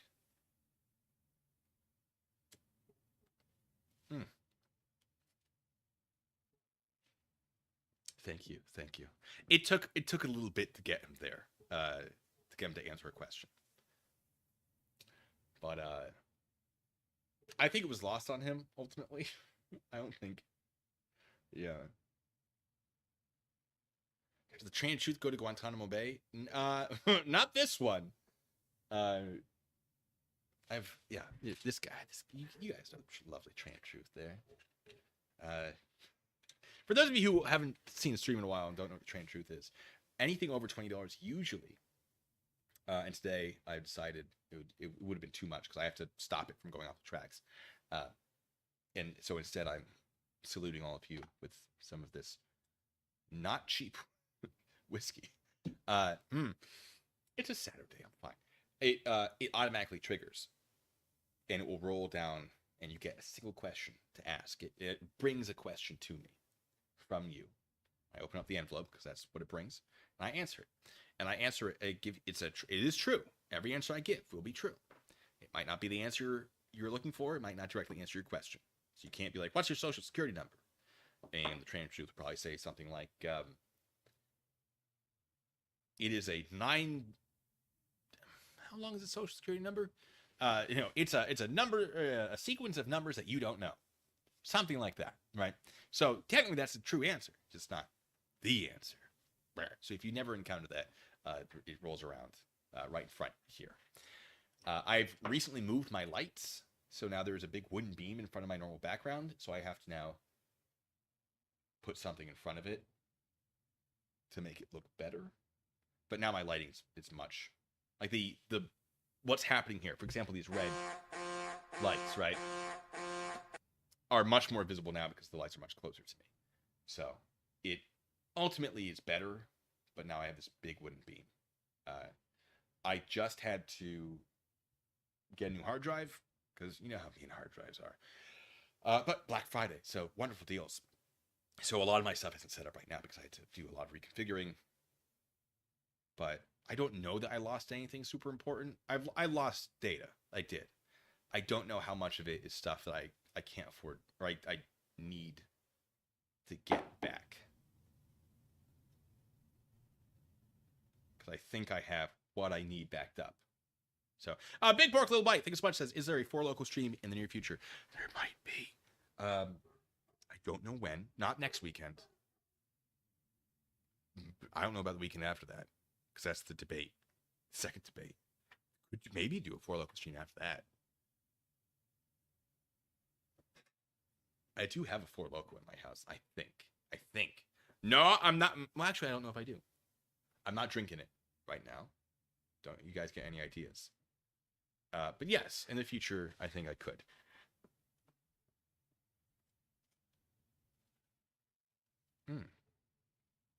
That's classified.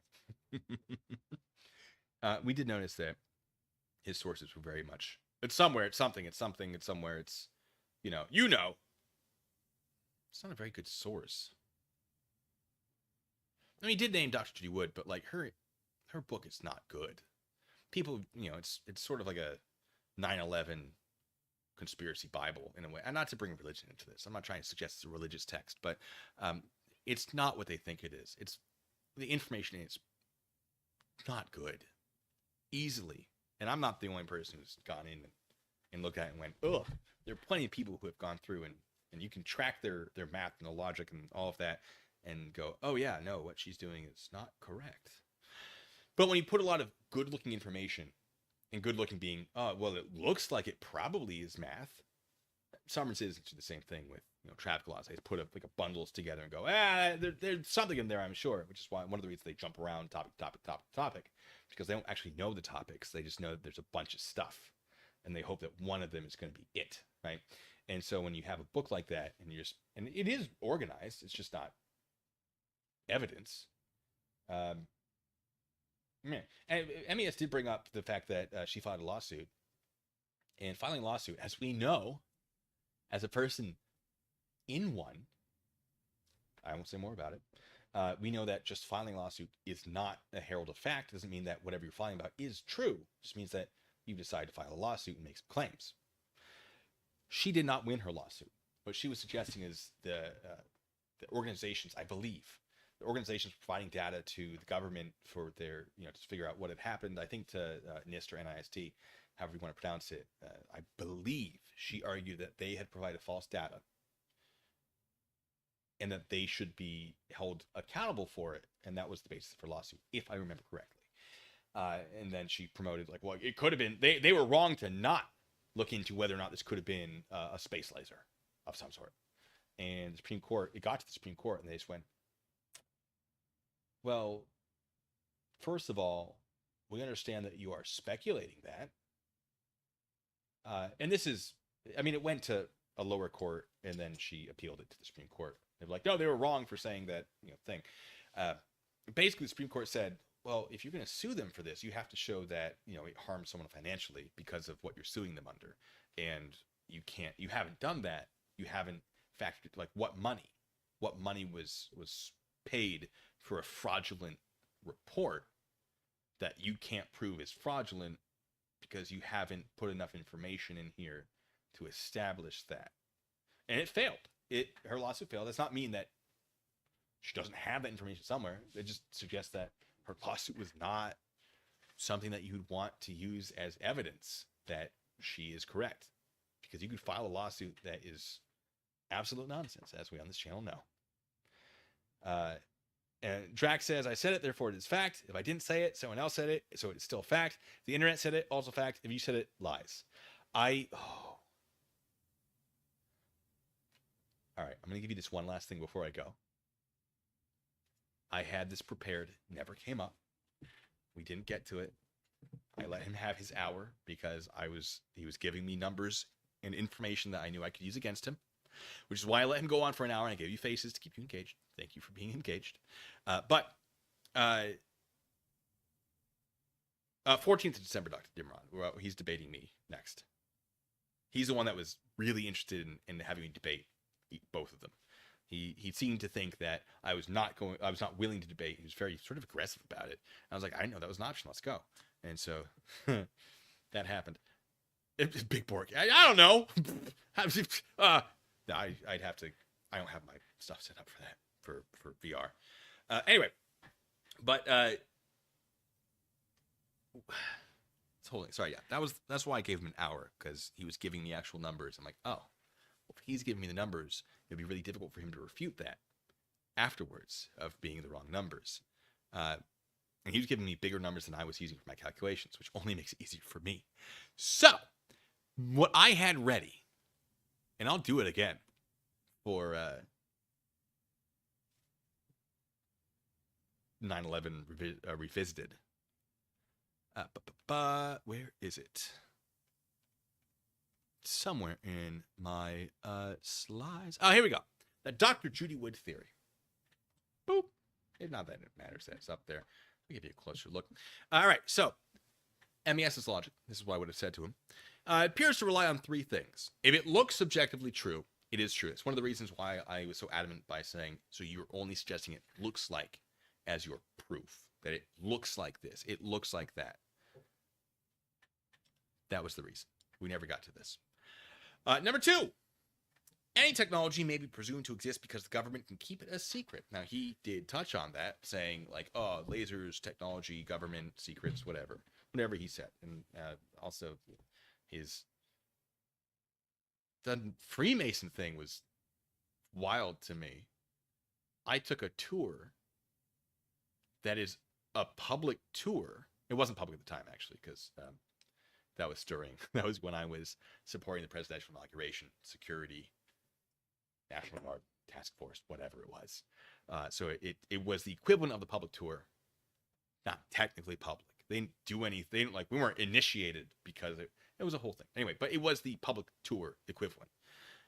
Anyone can go there and take that tour. That does not make me a member of Freemason in any way, or Freemasons in any way.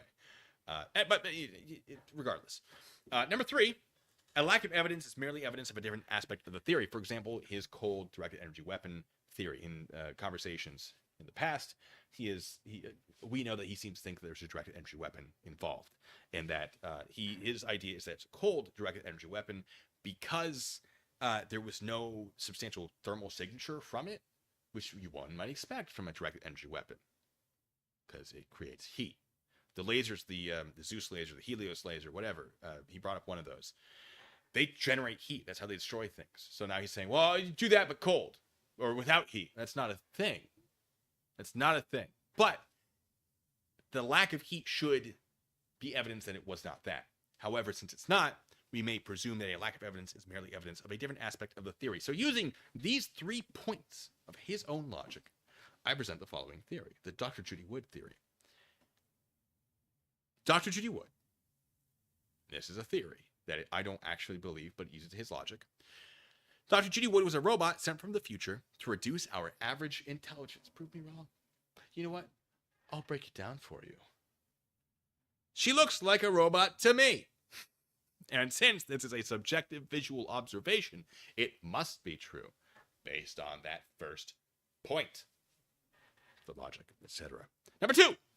Robots are time traveling to our present, but the government has restricted access to that information. That's why you've never heard of this. Do your own research. Hard to prove that one wrong, because governments, they're hiding it, so you don't know that's not there. Do I have to prove that's happening? How could I? The government's hiding it, as you know. You know this to be true. Don't be silly if you feel otherwise. Not great logic, but let's move on to the third point. Maybe this is where I really bring it in home. I've never observed Dr. Wood naked. Thank goodness. Let's start it out strong. It must mean, nothing else it could mean. It must mean her clothes are covering exposed wires and gears, because a lack of evidence, i.e. seeing the wires and gears, must be evidence of a different aspect of the theory. And the different aspect would be, well, yeah, her skin doesn't cover all of her. That's why clothes are on her.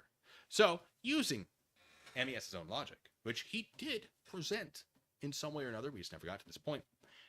He was struggling with the basic stuff, so I thought this might break him. I thought this would be counterproductive. Based on that, Dr. Judy Wood is a time-traveling robot sent from the future to make us dumb. Prove me wrong. Sounds like a really terrible Terminator movie. Yes. Mimika Haru, sorry. Yes, it does. Now, prove me wrong.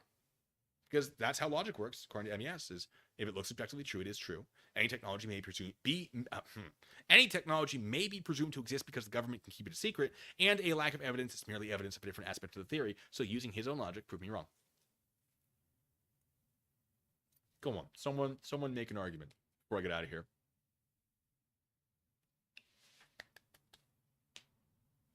Come on, somebody. Come on. Come on. Just what?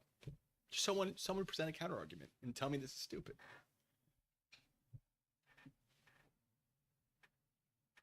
There's a delay, to be fair.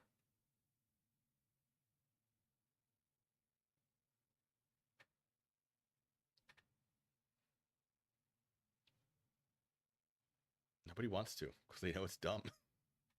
I assume. Anybody? Any takers?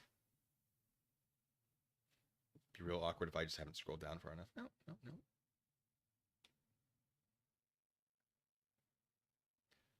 Some of them. Yeah, 9/11 visited. I know how calendars work. Anyway, what was the question? All right. Hitchbot, I would make a fantastic conspiracy con man. Unfortunately, I have these morals. Pesky morals. So the theory was, using MES's own logic, Dr. Judy Wood was a robot sent from the future to reduce our average intelligence. Prove me wrong. I don't have wires, so how do I know you are a robot? I'll strip right now. No, I'm just kidding. No. You don't. Maybe I am. Maybe I'm a hyper-intelligent robot. That's why I am the best at knowing things. Terry, this is me being silly and pretending to be a conspiracy theorist. You only think it took 10 years to find that, whatever that is. The government was hiding it from you. Well, I was a criminal interrogator, so, you know. I don't think you knew that going in, but revisionist is here. Now you know. I do work for the government. They just don't pay me to do this. That would be silly. That would be very silly. And if they pay for this kind of thing, I would like in. I want in.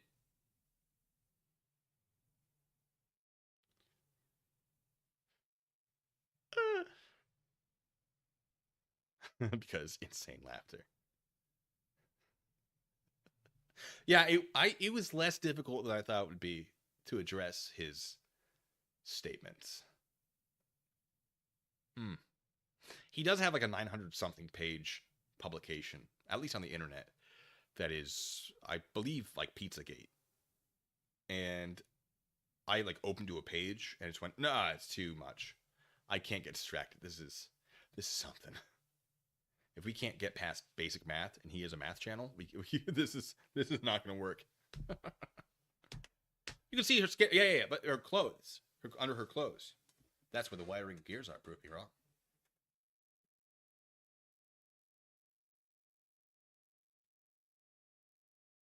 No, 9/11, I believe nobody's paying you for your information. In fact, my understanding is that your donation button leads to a broken PayPal link. So nobody could pay you through your website.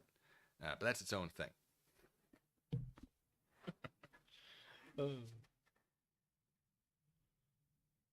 Anyway, one last salute to all of you. You guys are wonderful. Thank you so much. Actually,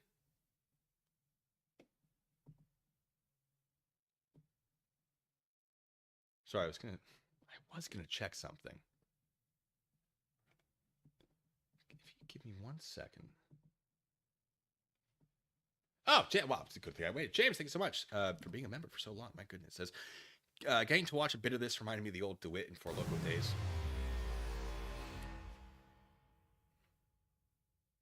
I forget about it every time. That one got me good. It was a lot of fun. Got to catch up with my friends. Great to see you, Blue. It's good to be back in the saddle, at least, briefly. I'm not saying I'm going to do this too often, but it is fun. But did I get everything? Did I thank everybody? Did everybody get a shout out and a hello? shout out and hello to all of you. And thank you for being here. We'll do this again sometime. I do have to do another stream very soon to get myself content to edit into videos.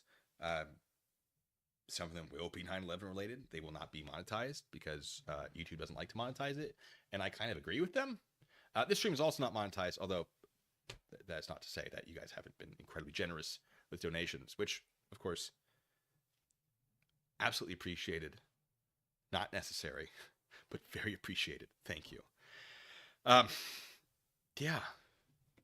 Oh, this is the button I was looking for? I just wanted to...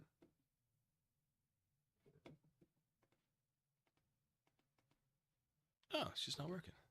That's fine. All right. Linda, thank you. I keep delaying. You guys keep me around. Thank you so much. It's good to be back. It really is. No, it's just not working. That's fine. And yeah, I'll maybe tomorrow. I can't promise tomorrow.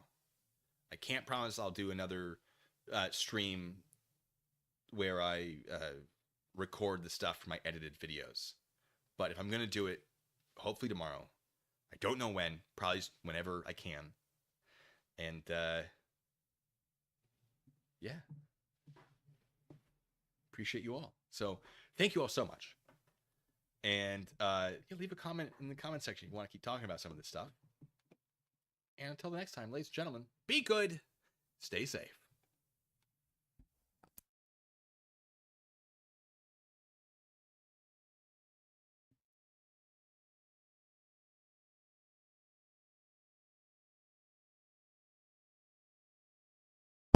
I am not promising tomorrow